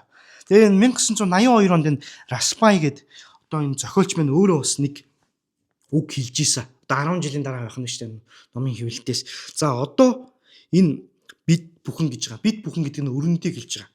Өрөндийн ард түмэн. Одоо бид бүхэн одоогийнхоо ёс суртахууныхаа зарчмыг ингээ баримтласаар байх юм бол манай race гэдэг манай үндэстэн энэ зууныг үзэхгүйгээр ер нь бол мөхнөө гэдэг. Цагаан арьснуудыг. Тийм, цагаан арьснуудыг хэлж байгаа. Манай үндэстэн our race гэдэг нь бол үндэстэн ч бол race гэдэг чинь арьсны өнгө. Арьсны өнгө шүү дээ. Ер нь бол арьсны өнгнөөс бол хамаагүй том л зүйл дээ. Тийм яг зүгээр маш энгийнээр тайлбарлах юм бол. Тийм. Ер нь бол манай үндэстэн бол мөхнө гэж. Энэ дээрээ бүр ингээд doom extinction гэдэг хоёр үгийг англи хэлний орчуулган дээр одоо ингээ манайх зурагтай явж эхэлж ийн гэсэн шүү дээ. Одоо яг ингээд тэр квотыг нь бид нар зургаар харуулж байгаа. Английн хатан хаан ачаа шахалтар Пакистан хүнтэй суулна гэж тийм бичсэн юм уу? Харин тэр номон дээр тэгээд одоо Meghan Markle гэдэг одоо Harry-тэй суусан дэр чи харж устай байцтай. Тэгээд Английн хатааны чинь тэр чи ассистент тэргээл доромжлол ирсэн шүү. Гэхдээ харин тий одоо шахалтаар их нь хаашаа. Гэтэ хүүхэд нь бол өөрийнхөө хүсэлтээр ингээд суугаад тэгээ ань эсэргүүцхээр тэр чинь нэг хар хүүхэднийг төрүүлээ тэр чинь нэг комедиан одоо би яг санаж байна. Нэг комедиан Английн комедиан юу нэг жижигхэн сармагчин дагуулсан. Одоо хоёр талаас нь хөтөлсөн нэг эрэгтэй эмэгтэй хоёр хүний зургийг ингээ оруулангуудаа Meghan Markle тэр нөө Prince Harry гэдээ оруулсан байхгүй юу?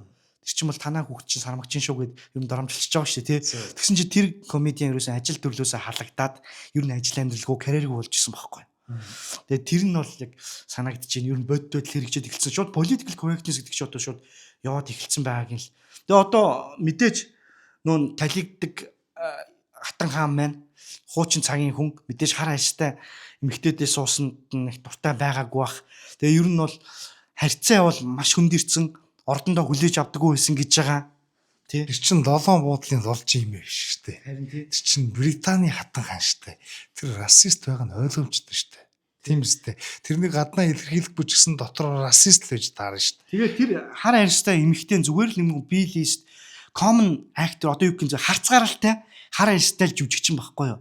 Ямар ч тийм одоо тийм язгууртан цус байхгүй. Тийм байхад тэгээд дургуутсах нь бол аргагүй. Ер нь бол энэ хинтээ суусан одоо Чарльзтай суусан нөгөө нэг амиа орлогч нөгөө машинаар хүчдэг Дианаг үн чинь бас common одоо харцгааралтай эмэгтэй байсан. Бас нэг дуртай байгаагүй юм шиг байгаа. Тэр чинь бас тэрэн дээр нь ядж хахад нэмэгдээдэд хар арьстай эмэгтэйдээ суучгаар чи аргагүй шүү дээ. Гэхдээ одоо тэр заавал язгууртан байхыг нь бол нэг тоогоогүй л байх л да. Орчин үед чинь шал өөр болсон. Кейт Миддлтон ч ихсэн жирийн гаралтай шүү дээ. Харц марцж би ярмаар байна. Зүгээр гэхдээ Кейт Миддлтон бол болоод байгаа байхгүй юу? Тэр Меган Маркл ч өөрөө зүүнтэн феминист байсан. Тэгээд өөрөө элдв янзын дур зоргоороо юм ярьдаг. Тэгээ активист маягаар ярьдаг. Тэгээ тийм юмд нь мэдээж хатагаан дургуул байж таар шүү. Тийм. Тэгээ одоо яг энэ мэдээтэй холбоотой нэг сүүлийн одоо комент хэлчихэв. Ер нь бол энэ номын одоо дистоп зохиол гэж яваад байгаа байхгүй. Гэтэ бодит амьдралд хэрэгжээд байгаа. Зөвнлүүд нь одоо Швейцарийн Унгараар соличил та, Польшоор соличил та. Хамгийн одоо сүүлчийн бастион гэ сүүлчийн цайз те энэ масс цагаачлыг эсэргүүцэж байгаа. Тэнгүүт Орос дээр одоо масс цагаачл явж гин үү явж гин тэр Сибирь эзлэгдэж гин үү эзлэгдэж гин. Тэгээд энэ хатаан үр ачин хар арьстантай сууж гин үү одоо хар арьстан ч явах тэр Пакистантай нэг хар арьстыг л Пакистан гэл сольчил доо. Тэгээд ер нь болж гин те. Тэгээд одоо great replacement гэдэг юм зүйл чи яваад байгаа шүү те. Одоо энэ Английн Лондон нийслэлийн хүн ам нь цагаан арьстууд нь 3-1 нь болцсон. Эн чин одоо тэгээд хууль дооны онлоо бодит байдлоо тий. Ер нь энэ номон дээр бичигдсэн тэр зөвнлүүд бол яг яваад байгаа шүү. Тэгээд Францтай холбоотой яг юу 2021 оны 10 сард Harris Interactive гэдэг судалгааны байгууллагаас Францын ард иргэдээс ингэ судалгаа авсан байгаа. Энэ Great Replacement гэдэг энэ цагаачд 3 дахь орны ч юм уу тий. Энэ хар Африк хүн амаа солино тий. Хүн амын бүтцээс хүн амын бүтцээ одоо цагаан арьсны тийм хүн амын бүтцээ өөр арьснуудаар орлуулна гэсэн үг тийм. Энэ бодлого одоо Францад хэрэгжих гин үү гэдэг судалгаа асуусан чинь 67% нь биш тий.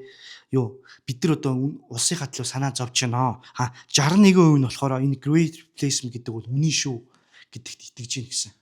Тийм судалгаа. Тэгээд энэ дистоп зохиолууд гэдэг чинь ер нь тэгэл яг ирээдүйг гарсан 1984 өдөр чинь ч гэсэн тодорхой хэмжээнд одоо юу гэдэг тухайн үеийн нацист Герман, Сталинист Оросын ингэ зөвлөлтийг харж байгаа л ер нь энэ орчин үеийн модернизмтэй технологийн хөгжил чинь ингээд төр үүнийг ашиглаад хүмүүсийг ингээд 24 цагаар ингээл тэг бүхэл амьдралын бүх салаа мөчр бүх үйл хөдлөлийг нь ажиглаж явах боломжтой болчихно. Тэр ажиглагч төр Big Brother те том ах гэл тэрний санааг чинь анх гаргаж ирсэн. Зарим нь болохоор энийг зөгнөлчиж үздэг, зарим нь болохоор дарангууллын сурах бичиг энэ төр ч үзээд байдаг. Би зүгээр бодохноо зүгээр л яг одоо борж байгаа процессыг зөв ойлгож чадах юм бол өмнөхөө бас одоо юу гэдэг түүхийг сайн ойлгох юм бол өнөөдрийн нөхцөл байдлаа сайн ойлгоно гэх тийм.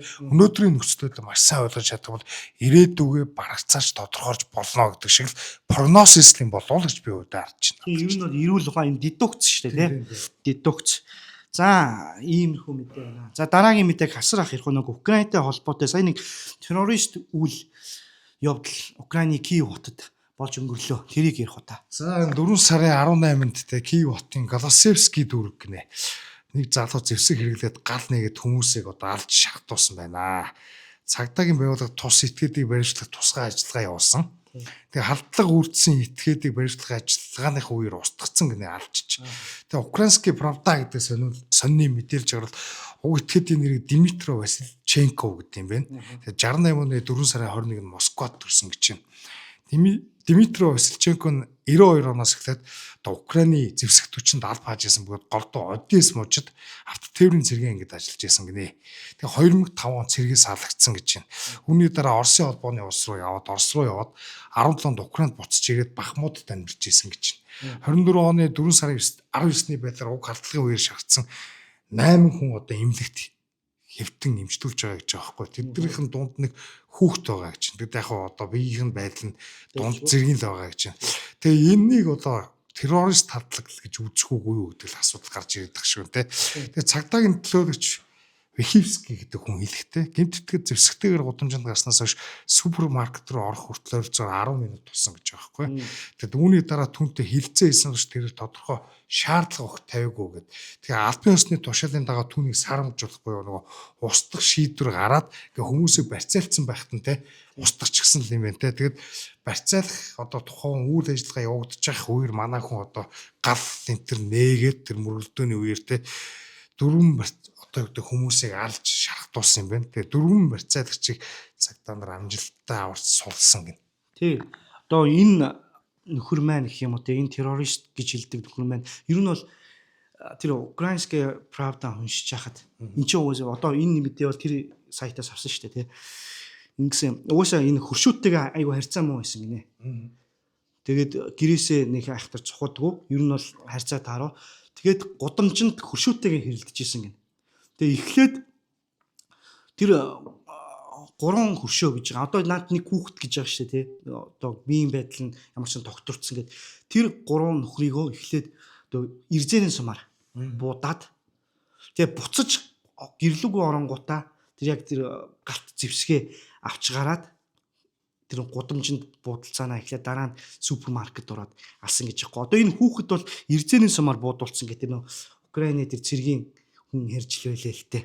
Тийм ч учраас тийм гайг байгаа. Тэрнээс биш яг галт зэвсгээр яг зөв энгийн сумаар байлдааны одоо сумаар буудуулсан бол энэ хүүхэд бол одоо айл хэдийн өгцөн. Тэгээд юу ийсэн 7 хүн эмнэлэгт эвтэн эмчлүүлж исэн. Тэгээд нэгнийх нь биеийн байдал мууцаар аваад тэгээд би шархаад байгаагүй 8 дахь нь болоод өгсөн юм байна лээ шүү. Тийм байна. Ер нь тэгээ бууны шархч одоо Америк кинон дээр гардаг шүү. Буудангууд нь шууд цугулж аваад боогоол тэгэл нэг сарын дараа мараа зүгээр болчдөг юм бол байхгүй шүү. Ер нь гар марлууга буудууд гаргуул болно гэсэн үг. Ер нь бол хөл рүүгээ бодвол хөлгөө. Тэгээд ер нь юу гэдэг энэ 5 цол руугаа бодвол өгөх магадлал ер нь 80-аас 90% байгаа. Тий. За саяны юуг бол ингэсэн биш үү? 6 яаж 6 өгсөн үний тоо 6 явж байгаа. Тэгээд нэг нь нэмэгдэж өгөхөд 7 болсон. Би андуурсан биш үү? Сая харлаа мэдээг харсан чи. За тэгээд энэ мэдээтэй холбоотой юу Украины одоо энэ Монголын хөдөлгөөнд эргүүлэн гэх юм уу те патролын цагдаагийн газрыг ч одоо Монголын хөдөлгөөнд эргүүлэх байлгүй те эргүүлийн цагдаагийн газрын дарга нь огцорсон байна. Шалтгаан нь бол энэ цагдаагийн албан хаагчд яг тэр хэргийн одоо бүсээс зугтсан байгаа яг энэ үйл явдал болж байхад. Одоо ер нь бол зориггүйцсэн гэх юм уу, амиа хоохол цугтсан гэх юм уу, ийм үйл явдал болоо. Тэгээд хэн нэгэн мэдээж энэ үйл явдалд хариуцлага үүрхэн тодорхой. Тэр нь тэр эргүүлийн цагдаагийн газрын дарга нь албан тушаалаасаа огцорсноор тэгээд бууж байгаа юм байна. Энэ талаар одоо яг Украины дотоод хэргийн сайд Игорь Клименко юу гэж хэлсэн бэхээр ерөөсөө энэ бол манай цагдаагийн газрын хувьд бол disgrace гэдэг. Ер нь бол гутам шиг, шившиг гэсэн байдлаар хандсан. Одоо тийм үг хэлсэн байна. Ер нь бол ямар ч мэрэгжлийн бус байдлаар хандсан байна. Иргэдэг, тэ жирийн иргэдэг аюултай нөхцөлд орхиж яваад гэд иймэрхүү юм болжээ. Украинд ч одоо хэцүү шттэ. Нөө энгийн залуучууд нь албатан сэрэгт татагдаал байгаа. Тэрийгээ бол энэ цаг нөгөө байрмынхан гэх юм уу те айгу хүчээр ингээл ир бира гаргадаг. А яг ингээд бод үйл явдал те байлдаан тулаан болохоор ингээл зүгтчдэг те хэцүү ч юм даа гэж бодогдлоо энэ мэдээг уншихаар. За тэгээ Украин гэснээс дахиад нэг Украины мэдээ байгаа. Тэрнийг өөрсдөө ярьчихв. За Украин одоо Африкаас те ажиллах хүчний цагаач те авахар болж байна нэ. Одоо ингээ Украины ирчүүд ч одоо ингээ дайнд яваад ингээ 22-оос дээш хэдүүлээ. 22-оос дээш насны ирчүүд ч одоо айгүй хомстоод те 22-оос 60 гэдэг. Тийм. Айгүй хомстоод ирсэн. Тэгээд одоо энийг 18 болгож буулга гэд бүр Байдны үед тийм шахалт ирж ирсэн шүү дээ Украинд те.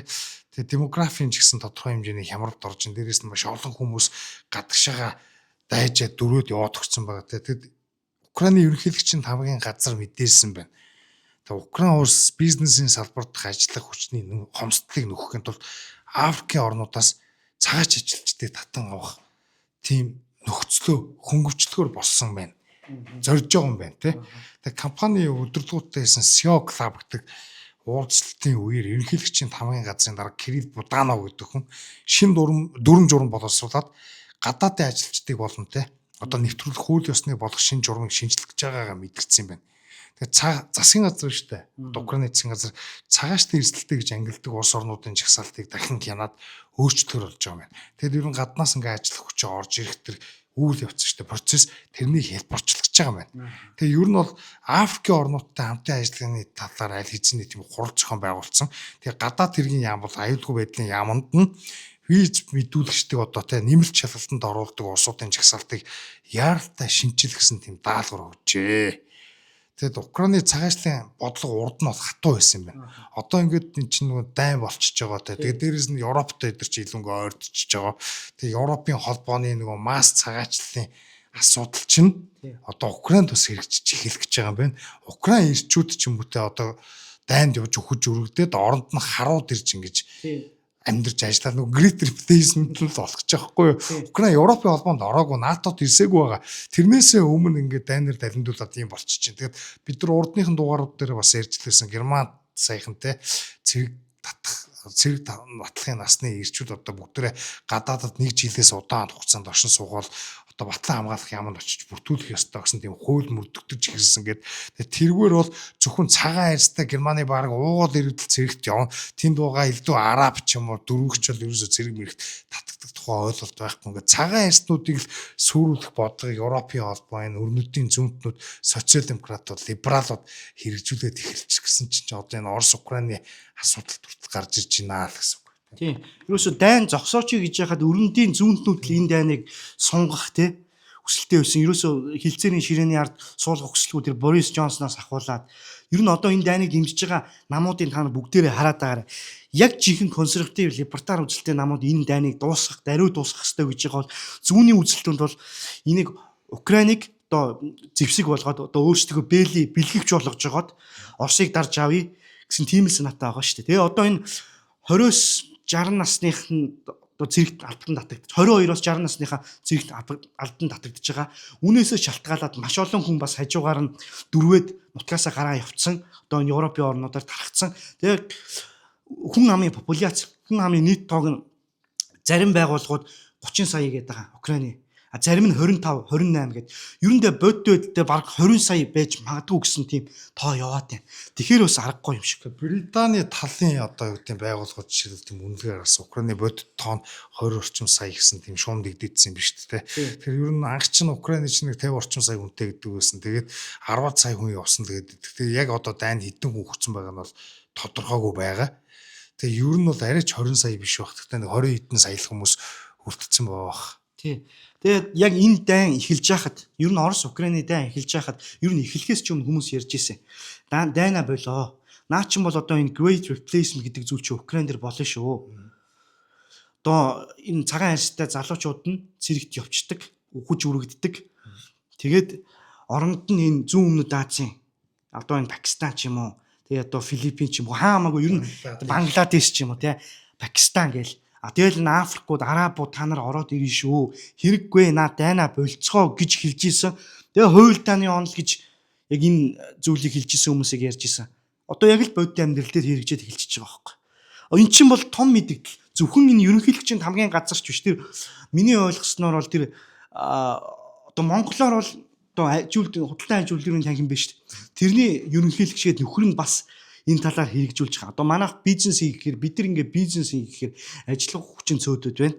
Заавал ингээд цагааж оруулж ирэх шаардлагатай байна гэсэн. Эн чинь бол нэг талаасаа бизнесийн шахаж байгаа юм шиг. Нөгөө талаас яг энэ төрийн байгууллага энэ ерөнхийлөгчийн тамгын газар гэдэг Зеленский чи өөрөө жүүд хүн гэж явдаг. Тийм ч учраас ер нь барааны үзэлтүүд Зеленскийд бас нэг талаараа сайн итгэдэггүй шүү дээ. Украины сүүлэгчийн дайныг ингээд өдөөнд төрхөрж ийн гэдэг те. Украин ингээд хүн ам нь ингээд буурлаа сүнлөө гэхэд наад жүүд чинь тэр өөрийнхөө тэр одоо нууц арлууд дээр очиод хэвт чинь том байран дээр ер нь наад Зеленский бол Украины ард түмнийг бодохгүй энэ гэсэн юм ярьж ирсэн шүү. ганцхан жүүдтэй ч дээрэс нь хөрнүүдийн том жүүдийн санхүүтэй холбогдсон хүн гэдэг байгаа биз. Ерөөсө Коломойский гэдээ бас жүүд тэр бунт наадууны чинь дэмжиж тэтгэж гаргаж ирсэн те. Коломойский ч барууны жүүдүүдтэй холбогдсон хүн те.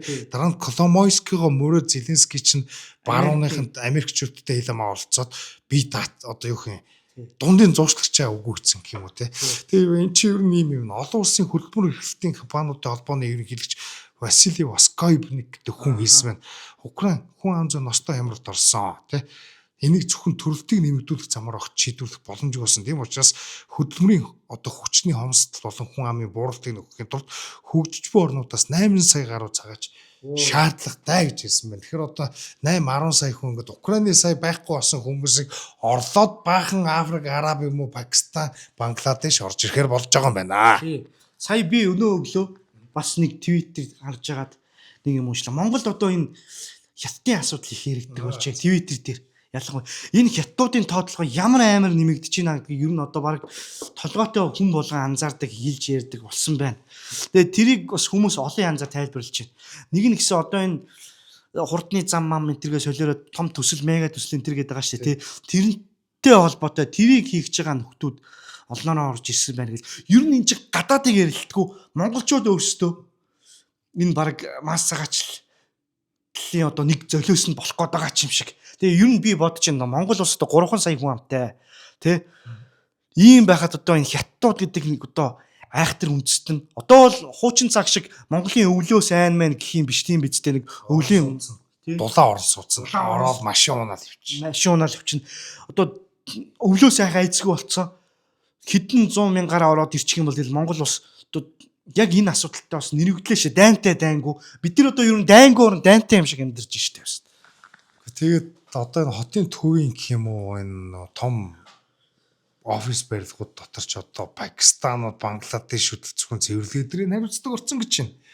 Монголчууд ч их залхуу малхуу гэж манай фейсбુક дээр нөгөө прогрессив нөгөө арчил хүний эрхийн мэдрэмжтэй хүмүүс чинь Пакистанчууд гоё одоо юу хээ боловсон юм бэлээ монголчууд ч залхуу биш юм бэлээ хөдөлмөр ч юм бэлээ энтер гэл тэгээд хэлээ. Ганц хэцүү юм нь үнэр энтер гэдэг. За тэр үнэр мөнэр нэрийг зүгээр тэр арчил хүний эрхийн мэдрэмжтэй хүмүүс тэгээд солиорж илээ. Тэгээд тэд нар ч олон болоод ирэхээр тэр хүмүүсийн үр хүүхдийг нь хүчинд нь дээрэнд нь алж чадна гэдгийг энэ дөнгөж одоо дэлхийн ер нь одоо дэлхийд болж байгаа үйл явдал хол биш болсон шүү дээ. Европод юу болж байгааг харж иж хүний алдааг шууд одоо дагаж араас нь дагаж ороод хар нөхрөө орно гэдэг шиг юм байж болохгүй. Монголчууд энэ масс цагаачлал гэдгээс хамгийн их боломжтой хэрэгтэй. Бид нар одоо устдаа цөөнх болоо тэгээд дээрлэхүүлээд доромжуулаад байж байгаа тийм хөв тавилан бол нэг тийм алсан юм биш шүү. Тэрнээс маш эртнээсээ болгоомжтой байхгүй бол Монгол бүхэл Оросын алс дорныг хятадууд эзлээдээ шүү санаж байна. Тийм. Тэгээ эндээс бол одоо Европын холбоо гэдэг юм уу одоо энэ Германы зүүнний Фридрих Эбертийн сан ч юм уу тий ер нь гадны байгууллагууд энэ дээр бас өөрсдөө лоббиг хэрэгжүүлнэ. Монголын том компаниуд бас энэ дээр ажиллах хүчнээр ялангуяа тэр MCS ч юм уу тий тэр хин инк хамгаалангийн MCS-ийн гишүүч 2000 хүн орж ирж ажиллах хүчний хомсдлыг нөхөн нэг хөдөлмөрийн сайдахтаа ярьжсэн. Тэр чинь бол би шууд л ойлгос. Тэр бол зөвхөн яг л вок энэ масс цагаачлалын бодлогыг Монголд хэрэгжүүлэх зорилготой байл.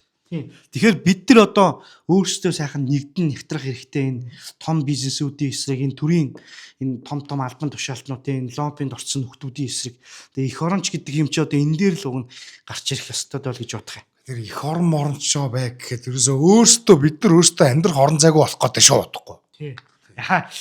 За дараагийн мэдээ Англитай холбоотой мэдээ. Энэ Англитай холбоотой бас нэг 3-4 мэдээ байна. Ер нь Англиг бол яриаггүй хэдэн дугаар авсан. Одоо энэ дээр нэг цаг олцсон дээр гэдэг шиг яг тохиолоо.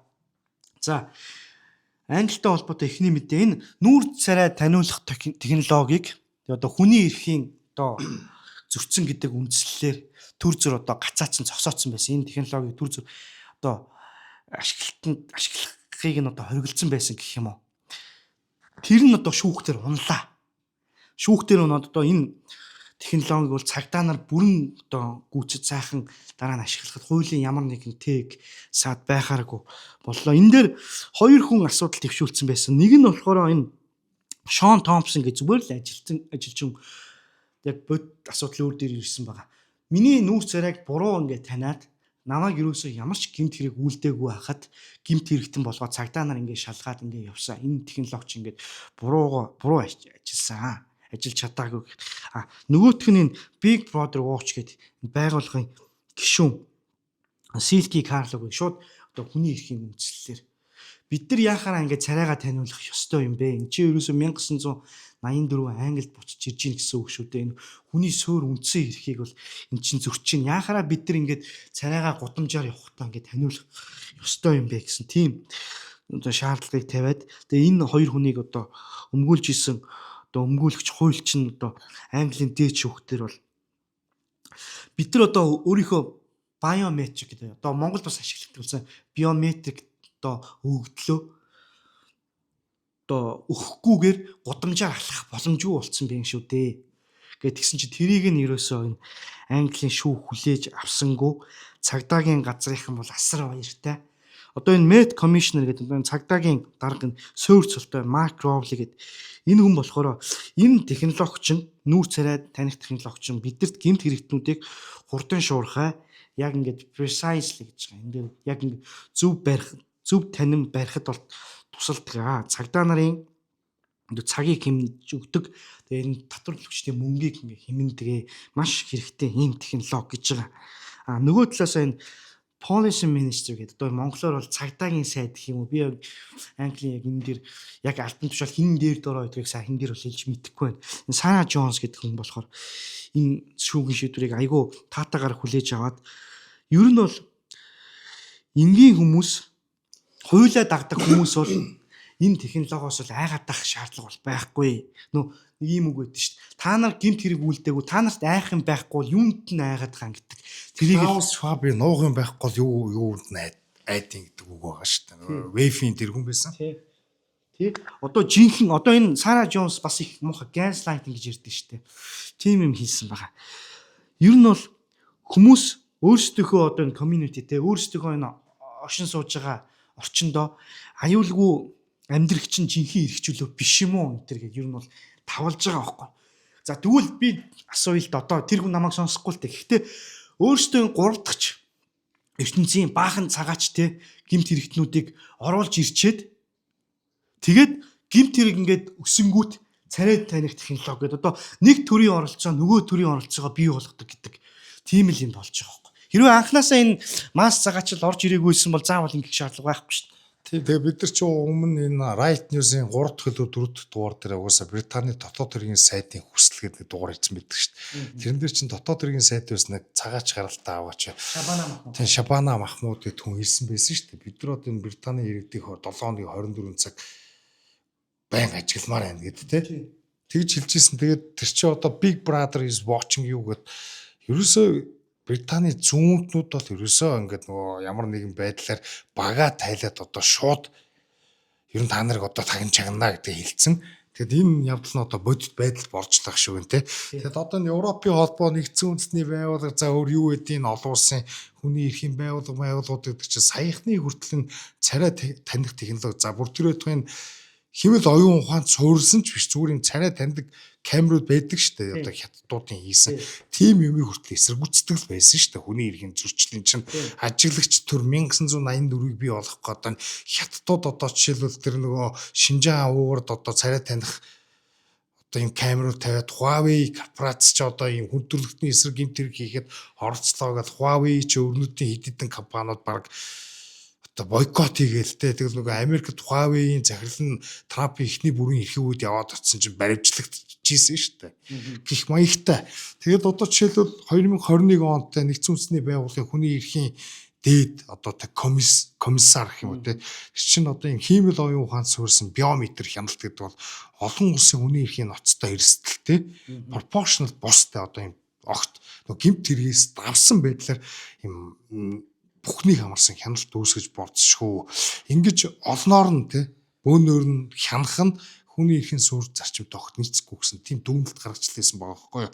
Европын холбоо хүртэл үүнийг өндөр эрсдэлтэй гэж хэлсэн байна. Европын комистэй тэгээ Европын холбооны AI Act гэх тийм л оюун ухааны хууль гэж үүднэ. Энэ дэр энэ бол байж боломжгүй зүйлээ яг гэхдээ нэгдсэн үндэсний байгууллагын одоо зүгээр гэмт хэрэгтнүүдийг барихад тодорхой хүрээнд ашиглаж болох ч гэсэн бөөнөр нь масаар нь ингэж хямж болохгүй гэж үздэг байсан байхгүй юу. 2021-с 2024 онд боловсруулсан хууль гэж юм заяа. За тэгээ Европын парламентын анхны бүр санал нь бүр годамжид хүний нүүр таних тийм технологи бүрэн орилгох ёстой гэсэн тийм саналыг өгчээсэн байна Европын комисстой. Гэтэл одоо ийм нөгөө хүний эрх мэрх ярьдаг гэсэн байгууллагууд чи энийг ерөөсөө огт авч хэрэглэхэ болоод нөгөө анонимити гэдэг ч гэсэн одоо нэрээ нуустах эрх мэрх чинь ч гэсэн интернет байхгүй болоод ерөөсөө экстремизмтэй тэмцэн терроризмтэй тэмцэн гэх нэрээр энэ баруун жигүүрийн үзэлтэй хүмүүсийн консервативууд дээрс нь либертарууд ерөөсөө өөрсдийнх нь энэ дарангуй деспот масс цагаачлал LGBT энтер гэсэн ус үндэстнээ сүрүүлж байгаа бодлого эсрүүцэн бүгдийг цагдаж хорих гээд байгаа байхгүй юу. Тэгэл ийм л алхам нэмэгдэл Европ сүржийн дээрээс сүрхээс өмнө одоо байгаа хүмүүс нь тоталитар нийгмээр орж байна. Тийм. Та нар одоо энэ цагдаагийн газрын улсууд одоо энэ дарган ч юм уу юу гэж хэлж байгаа гимт хэрэгтнүүд гэсэн үг хэлж байгаа. За гимт хэрэгтэн гэдэг нь одоо асар олон хүнийг олон өөр төрлийн хүнийг хэрэглэх боломжтой. Яг хүн алдсан, хулгай хийсэн. За тэр бол гимт хэрэгтэн байж болно. Гэхдээ энэ зүүнний үзэлтний гимт хэрэгтэн гэдэг нь юу шүү дээ. Зүгээр л одоо өөрсдийнх нь экстремист гэж хэлдэг хүмүүс. Масс цагаачлалыг эсрэг үздэг, LGBT солиорлыг эсрэг үздэг. Зүнч Мухаммедийн зургийг интернетээр чоглоод зурцсан хүн л гэмт хэрэгтэн болоод баригддаг болсон байхгүй юу. Одоо тийм үзэн ядалт яг тэгвэл тэр зураг тэр хийсэн үйлдэл нь үзэн ядалт расизм тулгуурлаж байгаа учраас энэ бол зүгээр нэг шок зураг ш. Энэ бол үзэн ядалтын гэмт хэрэг гэж барьж байгаа байхгүй юу. Өөртөө юм үзэн ядалт гэдэг ийм тодорхой ойлголтуудыг гаргаж ирээд үг хэлэх хэрэгчлөө ч гэдэг юм уу те тэр үзэл бодлоо илэрхийлэх хэрэгчлөө эдэр ингээд тодорхой английн дагуу ингээд ялгаад за ийм үгнүүд нь болно, ийм үгнүүд нь үг гэл хэрэгчлэл орохгүй гэд нэг ёсондоо ингээд нэрэн дээрээ одоо ингээд үг хэлэх хэрэгчлэл дэмжиж байгаа гэдэг юм бүрт яг бод тэрнийгээ одоо манад үг хэлэх хэрэгчлөө би гэхдээ та дараа нь хариуцлага хүлээхгүй байна гэж ойлгож болохгүй гэдэг нөгөө эдийн амийн нисэн байдаг шүү дээ Угандагийн тэрнтэй л адилхан тахгүй. Харин тий. Ерөөсөө энэ экстремистүүд гэдгийг л ойлгох. Ер нь тэд нар шууд гимт хэрэгтэй. Одоо бид нар хүртэл гимт хэрэгтэй болох байхгүй. Хэрвээ Монголд ийм хууль хэрэгжих юм бол бид одоо энэ right news гэ бид нар энийг яриа сууж байгаагаараа зүгээр энийг ярьснараад бид нар гимт хэрэгтэй байхгүй юу? Тий. Нэг иймэрхүү юм болоод байна. За дараагийн бас энэ Английн халамжийн төрөлтэй холбоотой маш том мэдээ байна. Маш том шийдвэр гарлаа. Тэрийг хасар ах ярих уу? Энэ тамхитай холбоотой энэ айгүй инээдтэй гэх юм уу? Одоо энэ дистоп гэх юм уу? Инээдтэй биш ээ чи. Одоо уйлмар гэх юм уу? Айгүй хэцүү байна. Эмгэнэлтэй одоо ингээд ер нь патернализм гэдэгтэй одоо ингээд нэг энэ зүүнний үзэл энэ төрчин ингээд ер нь дандаа ингээд ямар нэгэн байтар хүмүүсийн эрхчлөх хумгата дандаа чиний төлөө гэж ярьдаг те. Одоо ч намайг цэрэгт байгаа тамхи татчихсэн чинь манай Ахмад ротын дараа намайг зодчихж байгаа хгүй. Би цэргийн дүрм зөрчөөгөө. Би одоо ингээ юу гэдэг яг тамхины цэг дээр тамхи татаа зогсож байгаа хгүй. Тэгсэн чинь би чамаа тамхи бити тат гэж хилээ үздэг намайг зодод хэлэхдээ даач уушгимт чи мууштай гэж зодож байгаа хгүй. Яг л тэрнтэй л адилхан. Тэр яг үндэ зүгээр хүн зодох хүслээр биелүүлсэн садист зантай нөхөр واخгүй юу. Тийм тэрнтэй яг ижлэх нь те. Ер нь ямар ч дарангуй арга хэрэгсэл өөртөө бид нар та нарыг дарангуулах чинь та нарыг цагтах чинь гэж хэлдэг. Дандаа чиний төлөө чи ийм одоо юу гэдэг үйл ажиллагаанд ингээ оролцоод байгаа бол эрүүл мэндэд чинь муу эсвэл одоо өөр төмөн янзын шалтгаан байгаа шүү дээ. Тэгэхээр тийм байдлаар одоо ч хэлвэл одоо ингээ дарангуй арга хэрэгсэл нэвтрүүлдэг. Хүн төрөлхтний сайн сайхан, нийтийн сайн сайхан гэдэг те. Тэгээ Их Британд энэний бүр экстрем жишээ болж байна заяа. 2008 оны 1 сарын 1-ээс хойш төрсэн хүмүүс амьдралынхаа туршид огт тамхи худалдан авч болохгүй тий. Үүнийг хоригдсан шийдвэрийг гарлаа гэж байгаа байхгүй. Тэгээ тамхи электрон тамхины тухай хуулийн төсөл парламентээр дахин шинжлэгдэж батлагдсан юм байна. Одоо Монголд ч гэсэн энэ асуудал аль хэзээ хуулбарлагдсан. Тэгэл VP асуудлыг яаж шийдвэрлэх вэ? VP-с яаж одоо их татвар авах вэ гэл. Тэгэл хүүхдүүд олноороо давч татаад байна гэл. Одоо яг л нөгөө нэг юм зүгээр л татвар авах гэдэг шүү дээ. Тэрнийгээ бас ингээл нэг юм патерналистик маягийн одоо юу гэдэг шалтгаанаар зөвтөдөд. Тэгэл Их Британий парламентын дээд болон доод танхим уг түүхэн хуулийн эцсийн хөлбөрөөр зөвшөөрсөн гэж байна. Тэгээ 1 сарын 1-ээс 8 оны 1 сарын 1-ээс хойш төрсэн хинч тамхи татчих эхлэхээс өөрчлөн сэргийлэх зорилготой гэж байхгүй. Ингэснээр дэлгүүрүүдэд нь тамхи зарах нь хууль босолж тамхигүй тамхи гэдэг мэдтүү шинэ үеийг бий болгох зорилготой гинэ.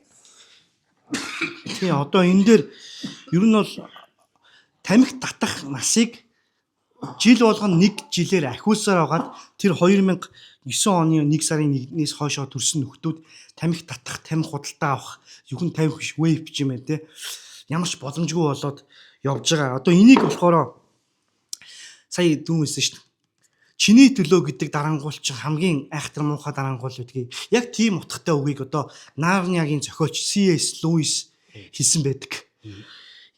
Чиний төлөө гэж байгаа дарангуул хамгийн муухай, хамгийн аюултай, хамгийн адгийн дарангуул байдаг. За энэ дээр хідэн хүний хэлсэн зүйлсийг за би ярих уу, хасар ах ярих уу.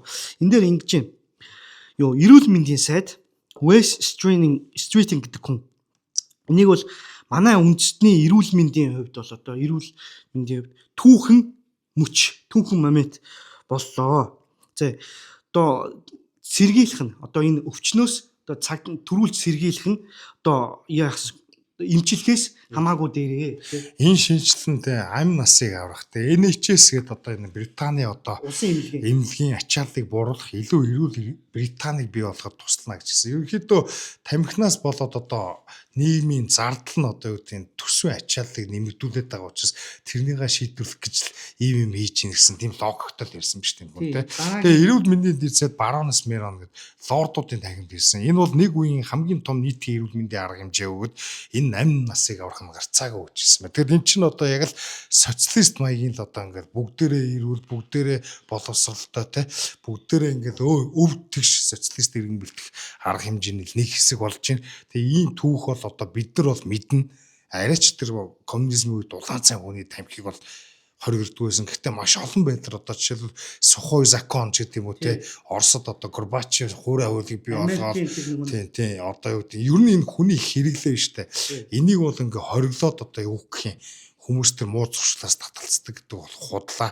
Харин одоо энэ хориглогдсон бараа бүтээгтүүнд илүү одоо юу гэдэг далд зах зээлийн хэлбэр чилжээд илүү үнэтэй болоод илүү зохион байгуулалттай бүлэглүүд бий болоод ч гэдэг юм уу илүү завхардаг штэ. Энэ бол угаасаа түүхээр аль хэзээний нотлогдсон асуудал. Европод энэ тамхичин үнэтэй байдаг, тамхины татвар их өндөр байдаг, тамхиг ингээд амар их зохицуулсан байдаг учраас одоо энэ хууль бус тамхины контрабанд айгүй их байдаг. Манай ямар сандаар элчин сайд констай ажилтнууд тамхи зөөж авал баригдаад идэг чинь тэрнтэй л холбоотой шүү дээ. Тий. За тэр ямар ч байсан энэ үйл явдлыг бол тэр Английн одоо диссидентүүд гэх юм уу тэрслийн үзэлтнүүд одоо энэ төрийн шийдвэрийг эсэргүүцэж байгаа нөхдүүд яг саяны тэр Сухой законыг тий Горбачевын тэгээд Америкийн хамгийн гол тэр хуурай хууль тэрнтэй аюу их зүйлээ. За яг л наа чи ийм л зүйл болно шүү. Хууль бус судалтаа нэмэгдэнэ. Ер нь бол цагдаа нар өөрсдөө ингээд холбогдоод явнаа. Эндээс олигтой зүйл ерөөсөө юу ч болохгүй гэсэн тиймэрхүү тийм мэдээллүүдийг бол хийж байна. Тий, тэгээ ер нь Европ тэ энэ Англи эдгэр чи одоо ингээд ер нь эдийн засгийг зохицуулсан түмэн журам дөрвөн журам байгаа. Ингээл бизнесийг зохицуулаад чөлөө зах зээлийг хөндлөсөн бүгдийнх нь одоо юу гэдэг шалтгаан энэ та нарын төлөө өгсөн тэ хэрэглэгчийн их ашигын төлөө энэ гэх маягийн ийм юмнууд л байдаг. Тэгэл эн чинь хинч дураараа ингээд хувийн өмчтэй байгаад хувийн санаачлаг гаргаад бизнес хийж чадхаа бол Европын эдийн засаг одоо ингээд саажилтанд ороод Европ одоо ер нь эдийн засгийн хувьд ч тэр ус үндэстэн хүн ам зүйн хувьд ч тэр сүүрэл рүүгээ явж гин. Тэгээд энэ төрийн хит их оролцоо гэдэг ийм аюултай байдаг. Та нарын төлөө энэ ус орны төлөө нэг хэсэг дарга нартай ингээд хидих их мэдлэлтэй болоод хамаг юмыг шийдвэрлээд улс орны хамаг нөөц баялагийг татвараар төвлөрүүлээд буцааж хуваарлаад ингээд ирэхээрээ ингээд улсыг сүрүүлдэм биш үү. Тэр хүмүүс чинь зөвхөн өөрсдөө бодно, өөрсдөө их мэдлэлтэй байгаа бодно. Тухайн үеийнхэн богино хугацааны ашиг сонирхолтой тулгуурлаад олон хүн таалагдах арга хэмжээнүүд аавна. Мэдээж олонх гэдэг чинь одоо юу гэдэг тухайн төрийн шийдвэрийн гаргаж байгаа шийдвэрийн үр дагаврыг тэр болгон одоо мэддэггүй учраас одоо ингээ хүнд одоо тамхи муухай гэж ярингууд одоо энийг бидний сонсож байгаа хүмүүс дунд гэсэн энэ хуулийг зөвтгөж байгаа хүмүүс байгаль зөвдөх хүмүүс.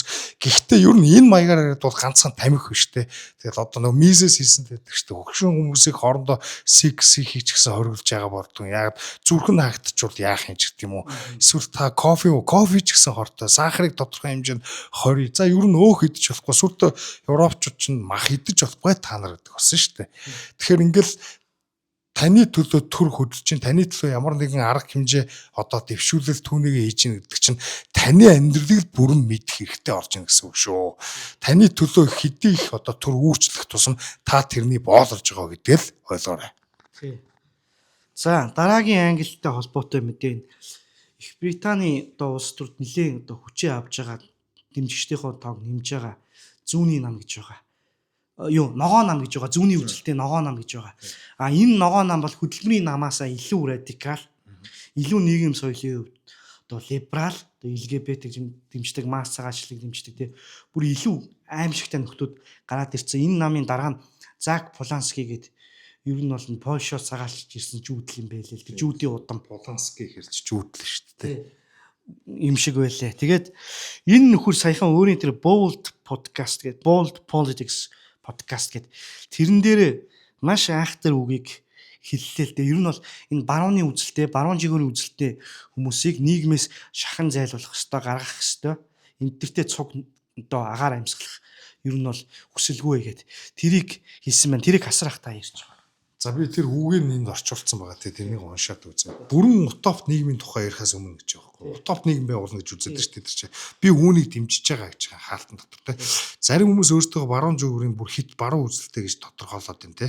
Тэд ямар ч нийгэм ямар ч хамтын орчинд оруулсан бай тэд хорлон сүйтгэж тийм үзэлтэй хэвээрээ байсаар ээж магадгүй.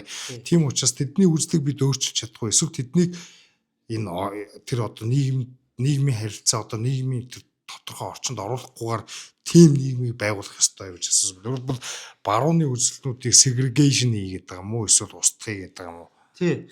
Энэ дээр зочноор нь энэний подкаст дээр зочноор оролцсон Закия Сүүл гэдэг нэг эмэгтэй бүр хэлэх үггүй болоод гайхаад тэгээд юу хийж байгаа энэ асуудлыг арай хуцдахаас сэргийлээд тэгж байгаа юм л да. Энэ одоо ингэж хэлж байгаа чи зөв үнтер гээ. Одоо тэр бичлэгийг үзэх юм бол тийм байгаа шүү заяа. Яг одоо ер нь бол коммунист маягийн юм ярьж шүү дээ. Ангийнхан хувьд цэвэрлэх ёстой гэд Карл Маркс, Фридрих Энгельс хоёрын нөгөө коммунист намын тунхаг зохиолддог шүү дээ. Ангийнхан хувьд цэвэрлэх ёстой гэд.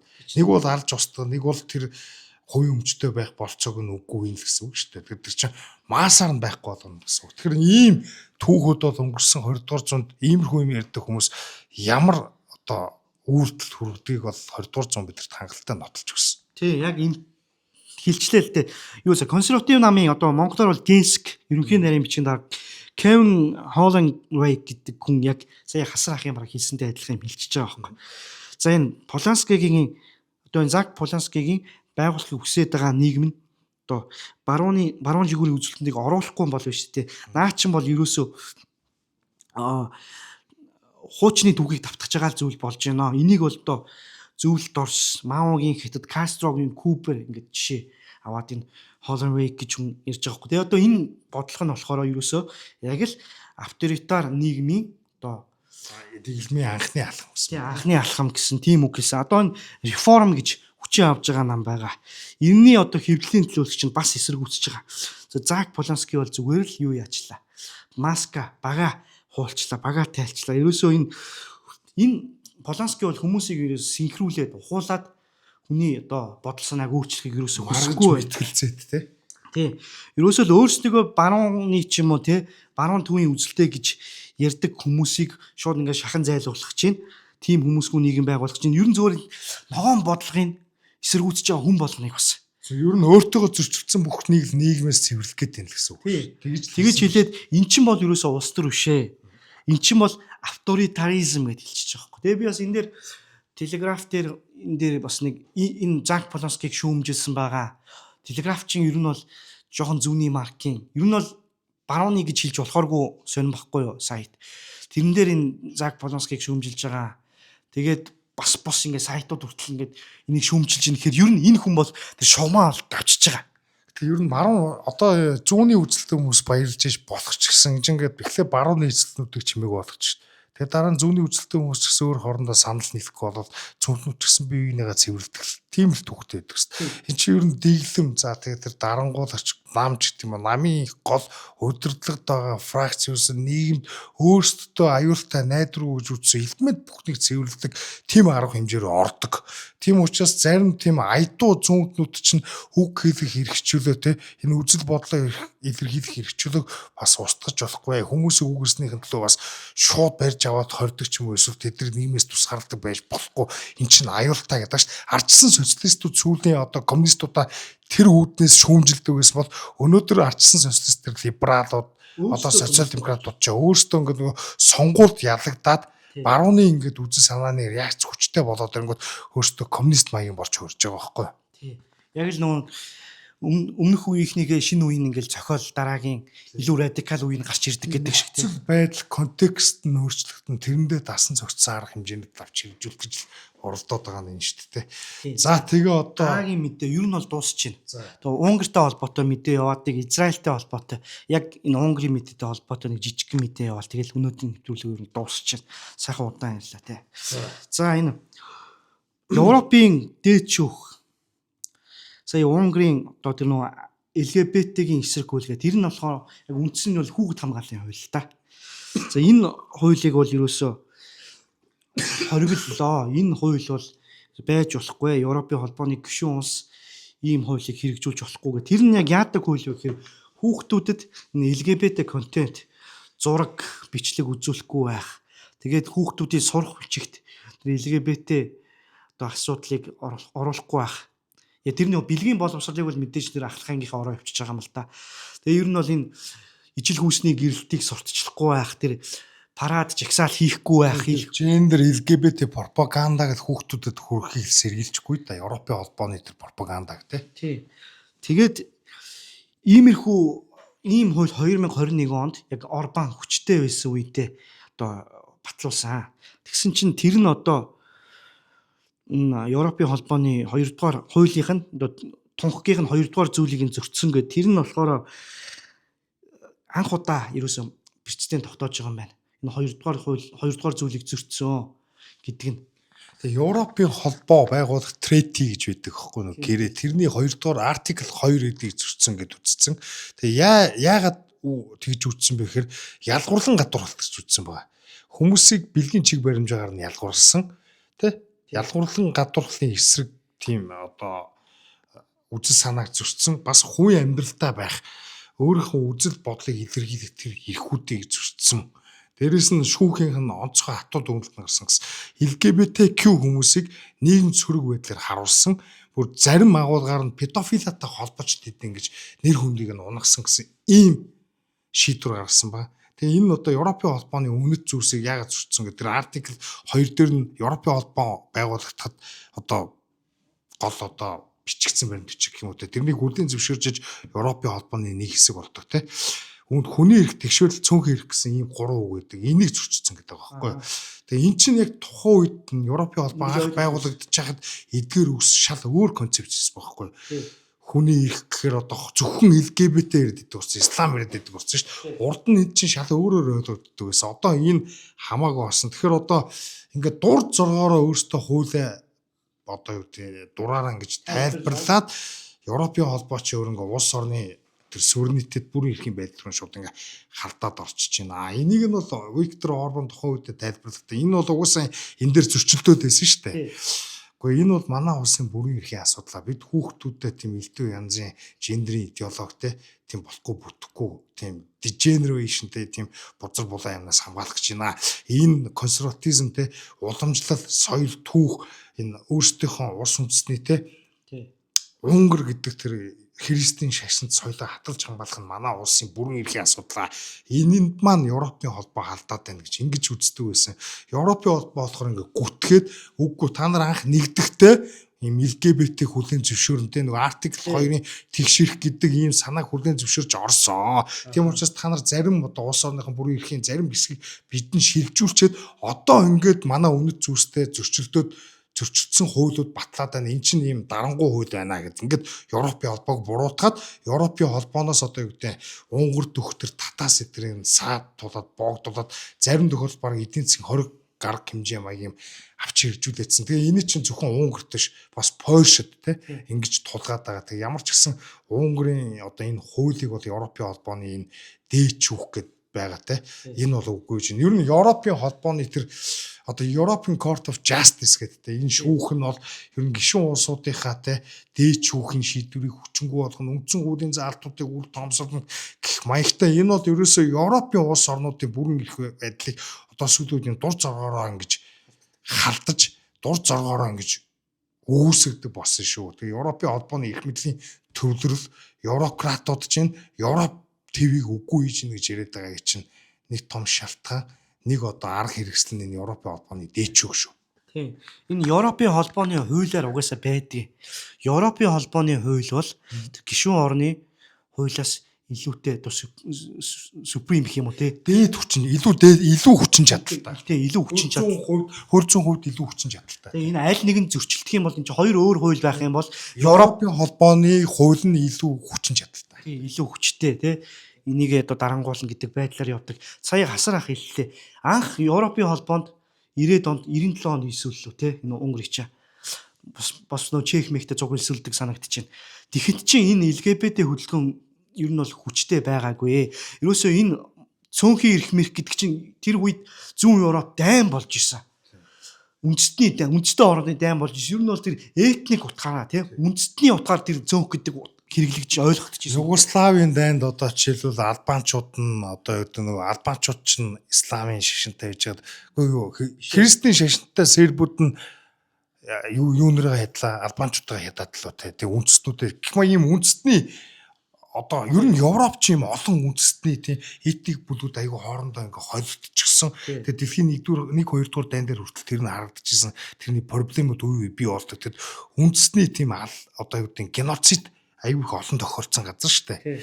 Тэгээд тэрнээс сэргийлэхийн тулд тэр үндэстний цонх гэдэг утгаар нь энэ цонх гэдэг чинь саяхныг хүртэл ойлгодог гэсэн. Одоо ч ингээд хүмүүсийн хооронд нь өчнөө identity буюу нөгөө ийм олон бүлэгт нийгмийн бүлэг болгож хуваангуудаа тэгээ одоо дурын хүмүүсээ одоо юу гэдэг нийгмийн бүлгээ өмгөөлөөд босод бүлэг рүү халтдаг болсон. Тэгэд цөөнх гэдгээр одоо энэ дэр зөвхөн LGBT хүмүүс хэлээд байгаа. Тий. Ер нь бол одоо боддоо 1997 он трансгендерүүдийн эрх энтергээд та нар заавал трансгендерүүдийн эрхийг хамгаалж иж Европын холбоонд нэлсэх ёстой ч юм уу те.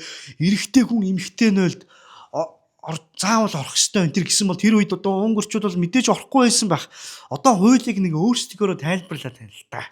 Тэгээд 1947 онд одоо 48 онд одоо тунхаглагдсан нэгдсэн үндэсний байгууллагыг байгуулах хамгийн сур бичиг баримт болсон хүний эрхийн түгээмэл тунхаг гэдэг байгаа шүү дээ. Тэрэн дээр одоо яг тэр зүүнний санаа угаасаа холцолтцсон байсан. Гэхдээ тэрэн дээр байгаа ялгуурлан гадуурхгүй байх тухай эрх энтер гэдэг чинь төрөөс хүмүүсийг ялгуурлан гадуурхгүй байх тухай асуудал анх ойлгогдчихсэн те нацист германчууд те жүүдүүдийг ялгуурлаад одоо ингээ ялгуурлан гадуурхаад яаж алж чадлаа те хүн төрөлхтний эсрэг гэмтэрэг гэж ийм зүйлийг дахин давтагдуулахгүй тулд хүний эрхийн түгээмэл тунхаглалыг тунхагсан энэ ойлголт тийг одоо алдан ёсны олон улсын эрх зүйн баримт бичиг болгосон те дараа нь ч ингээ төрийн байгууллага чинь хүний эрх гэдэг ойлголтыг ингээ урвуулж ашиглаад сүулдэ одоо үзэн ядалтын үг хэлэх гэх маяг хүмүүсийн үг гэдгийг хичээлээд халтаад цөөнхийн эрх ашигыг одоо юу гэдэг хамгаалж байгаа нэрээр одоо улс үндэстнийх нөгөө соёл уламжлал руу нүртэл ингээ халтаад сүрүүлдэг ийм идеологийн хэрэгсэл болгож өөргөсөн шүү. Орчин үеийн хүний эрх гэдэг ойлголтоор тэр бүр хамгийн анх бий болсон хүний эрхийн тухай ойлголтын философийн их сурвалжаас бүр айл хэзээний холдоод алга болцсон тийм ойлголт шүү. Тийм. Тэгээ одоо энэ үйл явдалтай холбоотой Питер Мажар одоо шинэ ерөнхий сайд болгож байгаа. Энэ хүний байр суурь их санаа. Одоо яг Украиныхаа талд гарах юм бол Украин яг өөрсдийнхөө Унгарын ард түмний тэр консерватив те үндэсний үе уламжлалаа авч үлдэх гэдэг талд зогсох юм бол одоо тэр хилцээ гэдэг Европын холбооны зарцаасан хөрөнгөийг авахд хэцүү болж ирнэ. А тэрийг авъя гэх юм бол энэ Европын холбооны шүүхийн шийдвэрийг хүлээн зөвшөөрчих гээд гацсан шалгаанд орчоод нэг иймэрхүү байдалтай байгаа. Тэгээ одоо яг аль нь дийлхийн. Тэгээ 3 дахь нам нь болохоор Унгарын 3 дахь нам нь нөгөө Ми Хазанк гэх те тэр нам болохоор Европын холбооноос шууд Унгарыг гаргая гэдэг нам байхгүй. Одоо энэ үйл явдалтай холбоотой тэр намын одоо дэмжлэг өсөх ер нь магадaltaй болоод ирж байна тийм биз. Одоо ийм Европын холбооноор яах юм мөнгөөч авч чаддаггүй. Тэгээ дээрээс нь ингээд новшин LGBT мэтэгээ солиороод идэг. Тэгээ дээрээс нь утгал масс ажиллаж шүү дээ. Ойлгомжтой. Чи угаасаа шахаж байгаа. Гол асуудал. Тэгээд одоо сүүлийн мэтэ нэг жижиг яг энэ LGBT-тэй холбоотой. Энэ ингэж байна. Израиль улс бол одоо энэ ойрхон дорн дотор LGBT үзэл одоо LGBT хөдөлгөөний цорын гац дэмждэг улс орон. Тэр нь ч одоо өөрсдийнх нь түүхтэй холбоотой. Энэ улс анх байгуулагдахтаа ер нь бол тийм шашингүй те секуляр тэгээ юм социалист улс гэж байгуулагдчихсан. А тэрнийх нь нөлөөгөөр одоо хуучин зүүнний үзэл нь одоо нийгэм соёлын тэр үед арай нэг зүүнний үзэл нь консерватив талтай л шүү дээ те. Тэр нь одоо цаг хугацааны ирэхээр ингээд либерал жад шин зүүнний үзэлтнүүдтэй одоо шин зүүнний үзэлтнүүд ялагдаад энэ LGBT төв болсон энэ ойрох дорнодох. Тэгээд жил болгоно Тел Авив тийм бахархлын одоо хөтөлгөөн гээд юм жагсаал тийм парад фестивал болдог. Тэр нь одоо нэг өргөжөөд явах жах шиг тийм мэдээ бол сая уншлаа Иерусалим пост гэдэг дээр гарсан байна. За энэ сүнсэн тэнгист 2026 оны 6 сард 6 сарын 1-ээс 6 сарын 4-ний хооронд ерөөсө түүхэнд байгаагүй хамгийн том 24 цагийн гэж байгаа шүү. Тэрэндээ их ач холбогдол өгч энэ үйл ажиллагааг зохион байгуулагч. Зохион байгуулна. Энэ дээр нь 15 зочд буудал тэгээд хамтарч ажилланаа. Ерөөсөө дэлхийн үнцэг болон бүрээс нь LGBT-г дэмждэг те энэ гомо, лесби, трансгендерүүд очиж нэг дээрээ хідүүлээс та бутаавын явтар гэсэн ухааны энэ тэр одоо зохион байгуулагч нөхөр нь ярьж. За энэ сүнсэн тэнгист хийж байгаа нь учиртай. За Библиэлд тэр нэг Содом Гомора гэж нэг түүх байна. Тэр чинь бол энэ сүнсэн тэнгист үйл явдал нь болж байгаа юм байна шүү дээ. Тэгэхээр энэ дээр Христийн шашинтнууд энэ дээр шүүмжилж байгаа. Эдгэр чи одоо энэ жүүдүүд чинь энэ секуляр жүүдүүд чинь манай Библийг угаасаа доромжилдаг те. Яг тэрийгээ доромжоо дахиж нэг шат ахиулж Содом Гомор тэр юу гардаг вэ гэхээр тэр хоёр хотын чинь ард түмэн бүр ингээд зугаац ингээл энэ заваа те ялцрал те энэ бэлгийн замбраагүй одоо байдалтай ингээ ялцраад тэгээ бурхан шийтгэж байгаа тийм үйл явдал гарч байгаа шээ. Яг тэр үйл явдал гардаг сүнсэн тэнгист LGBT хамгийн том парадыг зохион байгуулж байна гэт.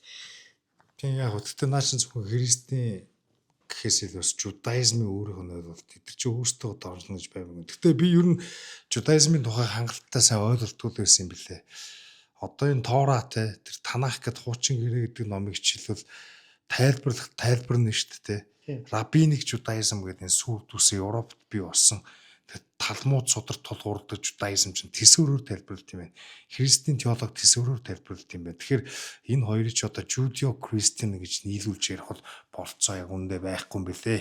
Тэгэхээр текст ямар ч байж одоо херменевтик гэж текст тайлбарлах аргачлал гэж байдаг. Тэгэхээр тэрний чинь тухайн тайлбарлах гэсэн хүмүүс өөрөөсөө үнцгөр тайлбарладаг. Тэгэхээр энэ жүүдийн иргэншилтэй одоо жүүдийн соёл өрнөдийн иргэншил хоёр бол тэсөөр үр дүн гаргаж ирсэн юм байдаг шүү. Дээрээс нь ер нь бол жүүдийн тэр рабиник жудаизм тэр одоо талмуд сударт бол Есүс Христ бол биш үү? Бүр яг тэгж үтсэн байт юм билээ. Мириам гэж ээжтэй гэж байгаа. Мэри гэсэн үг заяа. Жүүд хэлээр одоо тэ еврей хэлээр тэгэд Мириам гэдэг ээжтэй Йешүү гэдэг хүн чөтгөрийн хүчээр сорсери хийдэг, ид шид үзүүлдэг, тэрнийгээ Египтэд суралцсан, ээж нь завхаа биеэ үнэлэгч магийн хүүхэн байсан. Тэгээ өөрөө одоо гэмт хэрэг үйлцсэний улмаас ромчууд алж модонд өлгсөн.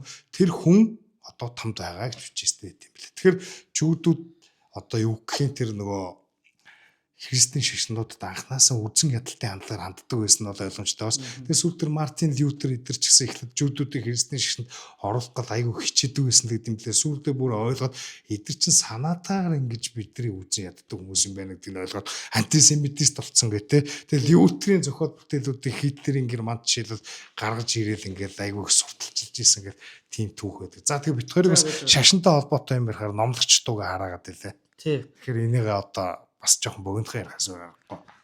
Би ч бас нэг хайхтар шашинтай ч хүн биш гэх. Гэхдээ ер нь бид нар шашны номлолт мэдээж яриаг нь тодорхой шүү дээ. Бид нар чи консерватизм ярьж байгаа. Бид нар чи либертар те өрнөдийн соёл иргэншилтэй тэр одоо өрнөдийн барууны үзэл гэдэг чи өөрөө консерватизм төр өрнөдийн философи болон христийн шашин толгуурсан байдаг нь үнэн.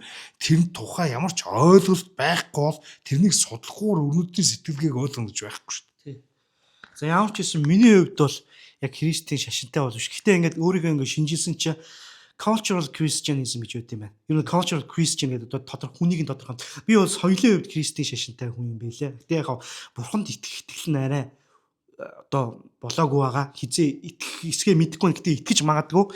Ямар ч байсан тийм байна. Яг орчин үеийн дэлхийн ертөнц чинь тэр чигээр culturally Christian ертөнцтэй нэг эрэгтэй нэг эмэгтэй хоёр гэр бүл болно гэдэг. Одоо тэгээ Монголд ч гэсэн хоёр их нэртэй хууль гээл тэрнийг эсэргүүцээд байгаа чинь яагаад эсэргүүцээд байгаа? Тэр цаад одоо философийн одоо юу гэдэг үндэслэл нь христийн шашналт тулгуурлаад нэг эрэгтэй хоёр хүн тэгш эрэхтэй яг ижилхэн биеийнх одоо яг ижилхэн үн цэнтэй гэж үздэг учраас эмэгтэй хүнийг ч бол эрэгтэй хүний өмч гэж үздэг учраас тийм үзэл санааг бий болгосон. Тэр чинь манай орчин үеийн ертөнцид тэр чигтэл тийм өстэй. Тэгэхээр соёлын хувьд христиан гэж ярьж байгаа билгүүнийг Монгол биш харин шашинтай битээ андуурч байгаа. Тэгээ ер нь бол бид нар яг ингээд энийг ярьж лээ. Гэхдээ бид нар эзэн шашин машины номд хүмүүст үлдэхгүй. Энэ бол зөвхөн улс төрийн танин мэдхэн одоо зорилготой тийм подкаст шүү. Тэгээд ялангуяа бол бид нар бол одоо юу гэдэг нэг төвийг сэгдэг мэгдэг хүмүүс бол биш. Либертар, консерватив, баруун жигүүрийн өнцгөөс тийм баястай ярьж байгаа гэдэг ч та бүхэн ойлгоорой тийм. Тийм. Тэр ер нь бол хасар хасаа айгу аятайхан хэлчлээ шүү. Ер нь бид нар угаасаа христийн шашны нөлөөтэй тийм хүмүүсгээ тийм ертөнцид амьдарч байгаа. Одоо л алдагдаад байгаа болохоос ер нь бол тэр нөгөө 10 commandment, 10 commandments гэж байгаа шүү тий. 10 одоо зарлиг гэх юм уу. Нөө Мойсесээ тэрэн дээр чинь бол хулгай бүүхий хүн бити тэр ал гэдэг нь төрүүлж өөрийгөө бие бити хамгаалт гэсэн үг биш шүү. Төрүүлж хүнийг бити ал don't murder гэж байгаа тий англиараа. Хүн бити ал хулгай бити хий. Тэгээд бити тэр нөгөө юу өөрийнхөө тэр дор тачаалтаа эзэмдүүл ялагд тий. Тэгээд бити хүний тэр авгаа хүүхэнд хандар дээрэс нь бити хүний хувийн өмчт бусдынхаа тий өөрийнхөө хөршийнхөө хувийн өмчт юу гэх шуна гэж яахгүй. Энд чинь бол бити хувийн өмч шуна гэдэг чинь хувийн өмчөд дэмжиж байгаа гэсэн заа тутах нь байгаа шүү дээ тий. Тэгэхээр бид нар бол угаасаа ингээл хулгай бити хүн амтан зотож нүд бити хүн амтан зүгээр байхад нь алж ихэд тэгээ бити худлаа яар. Тэр дээр чинь бас бити худлаа яар гэсэн үг байгаа ш тэр 10 дотор чинь тий. Тэгэхээр ер нь бол бид нар бүгдээрээ ингэ сайн гэдэг зүйл бол христийн шашны тэр нэг 10 хамгийн тэр гол тэр зарлиг дотор нь бол байж байгаа шүү ер нь бол. Тийм тэгээ яг ингээд тэнхлэгийн үе интергэл ингээд судалсан байдаг. Одоо хүмүүн төрөлхтний түүхэнд хамгийн анх ч одоо шашнууд ч ингээд зөвхөн кастик дэмждэг одоо хүчтэй хүчгүй маягийн те хүмүүсийг англиад мундаг хүмүүс буртан ингээд нэг Зевс Мэвс гэл хүчтэй те байгалыг шүтдэг одоо ингээд хүчтэй хүчгүйгийн тухай энэ ёс зүй тэ байсан ертөнцийг христианитыг гарч ирээд зөв буруу сайн муу гэдэг ойлголтыг анх орж исэн гэж үздэг те. Тэр үүднээсээ бид нар өнөөдөр зөв буруу сайн муу гэдэг одоо юм үнэлэмжийг чинь бид нар өрнөдөөс авсан те. Тэгээ одоо бид нар сүүлийн 100 жил ингээд өрнөд Оросыг дагаад явахдаа тодорхой хэмжээнд өрнөдийн соёл авсан шүү дээ. Бид нар дорны соёлоос илүү өрнөдчихсэн хүмүүс бидний хэрэгжилж байгаа бичиг эн чин кирилл бичиг чинь ч өөрөө грек үсгээс гаралтай тийм грек үсэг гэдэг чи одоо библ бичижсэн бас өрнөдийн философи бичижсэн тийм. Тэгэхээр бидний энэ соёлд чинь христианитаас авсан юмнууд маш их байдаг. Тэрнийг зүгээр ойлгох хэрэгтэй. Тэгэхээс биш бид нар нөгөө та нар христийн шашинтай болгож хэлээд байгаа юм биш шүү. За одоо энэ тэгээд тэрий чинь бас шууд болтгээж болчдөг биш юм шиг байгаа гэж хүн өөрөө ингээд итгэл нь бол цаанаасаа үүсдэг юм шиг байгаа тий. Тэр чинь бол бид нар ингээд та нар бол гээл нэг мормонууд ч юм уу эсвэл хаалга төгшөө явж идэг Монголд хүмүүс байдаг шүү дээ тий. Тэд нар шиг угаасаа болгоно гэж бол байхгүй. Хүн ингээд цаанаасаа цаг нь ирэхэд өөрөө хүссэн үсээгөө болдог л гэж би бол ойлгоод идэв. Болох хүмүүс нь тэгдэг л баг. За тэгээд сүүлийн мэдээгээ газ дуусгачих. Би нэг энэ дээр нэг Израилийг муулаад байгаа секуляр Израилийг газ нэг жоохон шүүмжилчээд дуусгая заяа. Энэ Pride Land гэж байгаа. Одоо энэ фестивалаа энэ бахархлын газар нутаг гэж нэрлэж байгаа байхгүй юу? Эн чинь бол айгүй муухай. Урд нь чи ингээл бахархлын өдрүүд энэ төр гэж тухайн нэг хэдхэн өдрийг хамаардаг байсан шүү дээ. Pride Land гэдэг нь утга учиртай. Цаанаасаа энэ сүнсэн тэнгис бол угаасаа ингээд цаашдаа ер нь бол энэ LGBT хүмүүсийн одоо хамгийн одоо цуглардаг тийм нутаг дэвсгэр болно гэдгийг бол өөрөө зохион байгуулагч продюсер нь хэлчихэж байгаа. Энэ permanent destination гэдэг англиар бол шууд ингээл байнгын одоо зогсоол байлгана гэх. Тэгээ одоо энэ үйл ажиллагаа нь 24 цаг их гэж түрүү ярьсан. Тэгэхдээ шөнө тэр нэг заван юмнуудаа явуулах юм бол өдрөө хүртэл тэр нэгээ зүгээр зогсохгүй заяа. Тэгээ family friendly гэдэг. Тэгээ хүүхдүүд зориулсан ингээ булан гаргаж өгнө энэ төр гэдэг байхгүй. Чи урд нь бидэрт юу гэж ярьдаг байлаа энэ LGBT активистууд хүүхдүүд хамаагүй эн чинь зөвхөн насан туршид хамаатай тий та нар бити ингээ бидрийг педофил энтер гэж нэрлээд битрийг гүтэг гэдэг. Одоо болохоор энэ нөгөө LGBT жагсаал бахархлын жагсаал гэдэг хүүхдүүд ч оролцуулдаг болсон тий хүүхдүүдийг ингээд нүүр амын дарваатлан буддаг болсон. Одоо тэгээд энэ ойрох дорнод хүртэл хамгийн энэ шашны дэ энэ муслимууд LGBT ч дургу штэ тий хамгийн дургу газраа хүртэл одоо юу гэх юм сүнсэн нэгээс хүртэл хүүхдүүдэд зориулсан ингээд булан гаргаж өгнө мөхөн эдрийг солиороод байгаа байхгүй. Тэгэхээр чин бидний эдрийг гэдэг эсэргүүцэхгүйгээд тийм байстай тэгээ өөрсдийн хандлага гаргахгүйгээд яах юм бэ? За. Тэгээд манай подкаст дуусчихын. Тэгээ подкаста дуусгаас өмнө зарын чанартай ч юм уу нэг гуйлгын ч юм уу нэг тийм зарлах гэдэг. Тэгээ бид нар нөгөө подкаста хийхэд бас нэлээд их зардал гардаг. Бид нар ингээл ирээд буцаад яваал ингээл нэг бас тодорхой хэмжээнд өдөржингөө нэг өдөр бараг болчдөг шүү дээ. Тэгээ одоо бас ингээд нэг видео зураг гэдэр ингээ оруулаад эвлүүлэх юм тэгээд удахгүй видео бичлэг гэдэр хийх гээд ингээд бид нар бас тодорхой хэмжээнд бас мөнгө санхууч гэсэн бидэрт аюу хэрэгтэй байгаа. Тэгээд та нар боломжтой бол бид нар ингээд тэр нэг юм donation ханд өргөөрөө бид нар тэр доор description дээрээ дансаа тавьчих. Гэхдээ ямар нэг нэгж байгаа шүү дээ. Тэгэхээр боломжтой бол шүү дээ. Тэгээд манай зарим найзууд бол бас угаасаа ингээд нэг юм подкастууд ингээд юм donation хийгээд тодорхой хэмжээнд зардлаа нөхөд явдгиймаа гэсэн тийм байдлаар donation хийх дансаа тавьчаач гэж бидний санал болгосон. Тэгээд тэр хүмүүс маань өөрсдөө өгөх юм байгаа юм түрүүнтэй. Тийм. Тэгээсээ за ямар ч тэр дансыг бол тэр юун дээр тэр description хэсгээр тавьчих гэж бодож байна. Тэгээ бас нэг юун дээр дүрсэн дээрээ бас нэг хальт оруулчих гэсэн тийм санаа болоо. Тэгээд өхөн нөгөөрөө 5 тавтахгүй 10 наравтахгүй эхний ээлж нэг 2 3 дугаар бид нар одоо ингээд зургаараа явна. Тэгээд ер нь бол 5 сар л гарах юм шиг. Ер нь бол энэ офисын асуудал шийдэгдэх хэрэгтэй байна. Тэгээд цаашдаа ямар ч байсан ингээд дүрстэй өгөөд явнаа. Тэгээд зураг мэдээнийхээ анхдагч их сурвалжийг оруулаад тий. Тэгээ ер нь бид нар камерын асуудал, микрофоны асуудал гэх мэт тийм бүх асуудал шийдсэн байгаа. Тэгээ одоо тэгээ бас тэгэл бид нар ч одоо нөгөө яг энэгээр нөгөө урт хугацаанд хийгээд ингээд нөгөө тогтворжоогүй болохоор бас тодорхой хэмжээнд аюу их зардал бас гарах гээд байгаа. Тэгэл удахгүй видео олно. За баяртай дараа 7 хоногт уулзъя.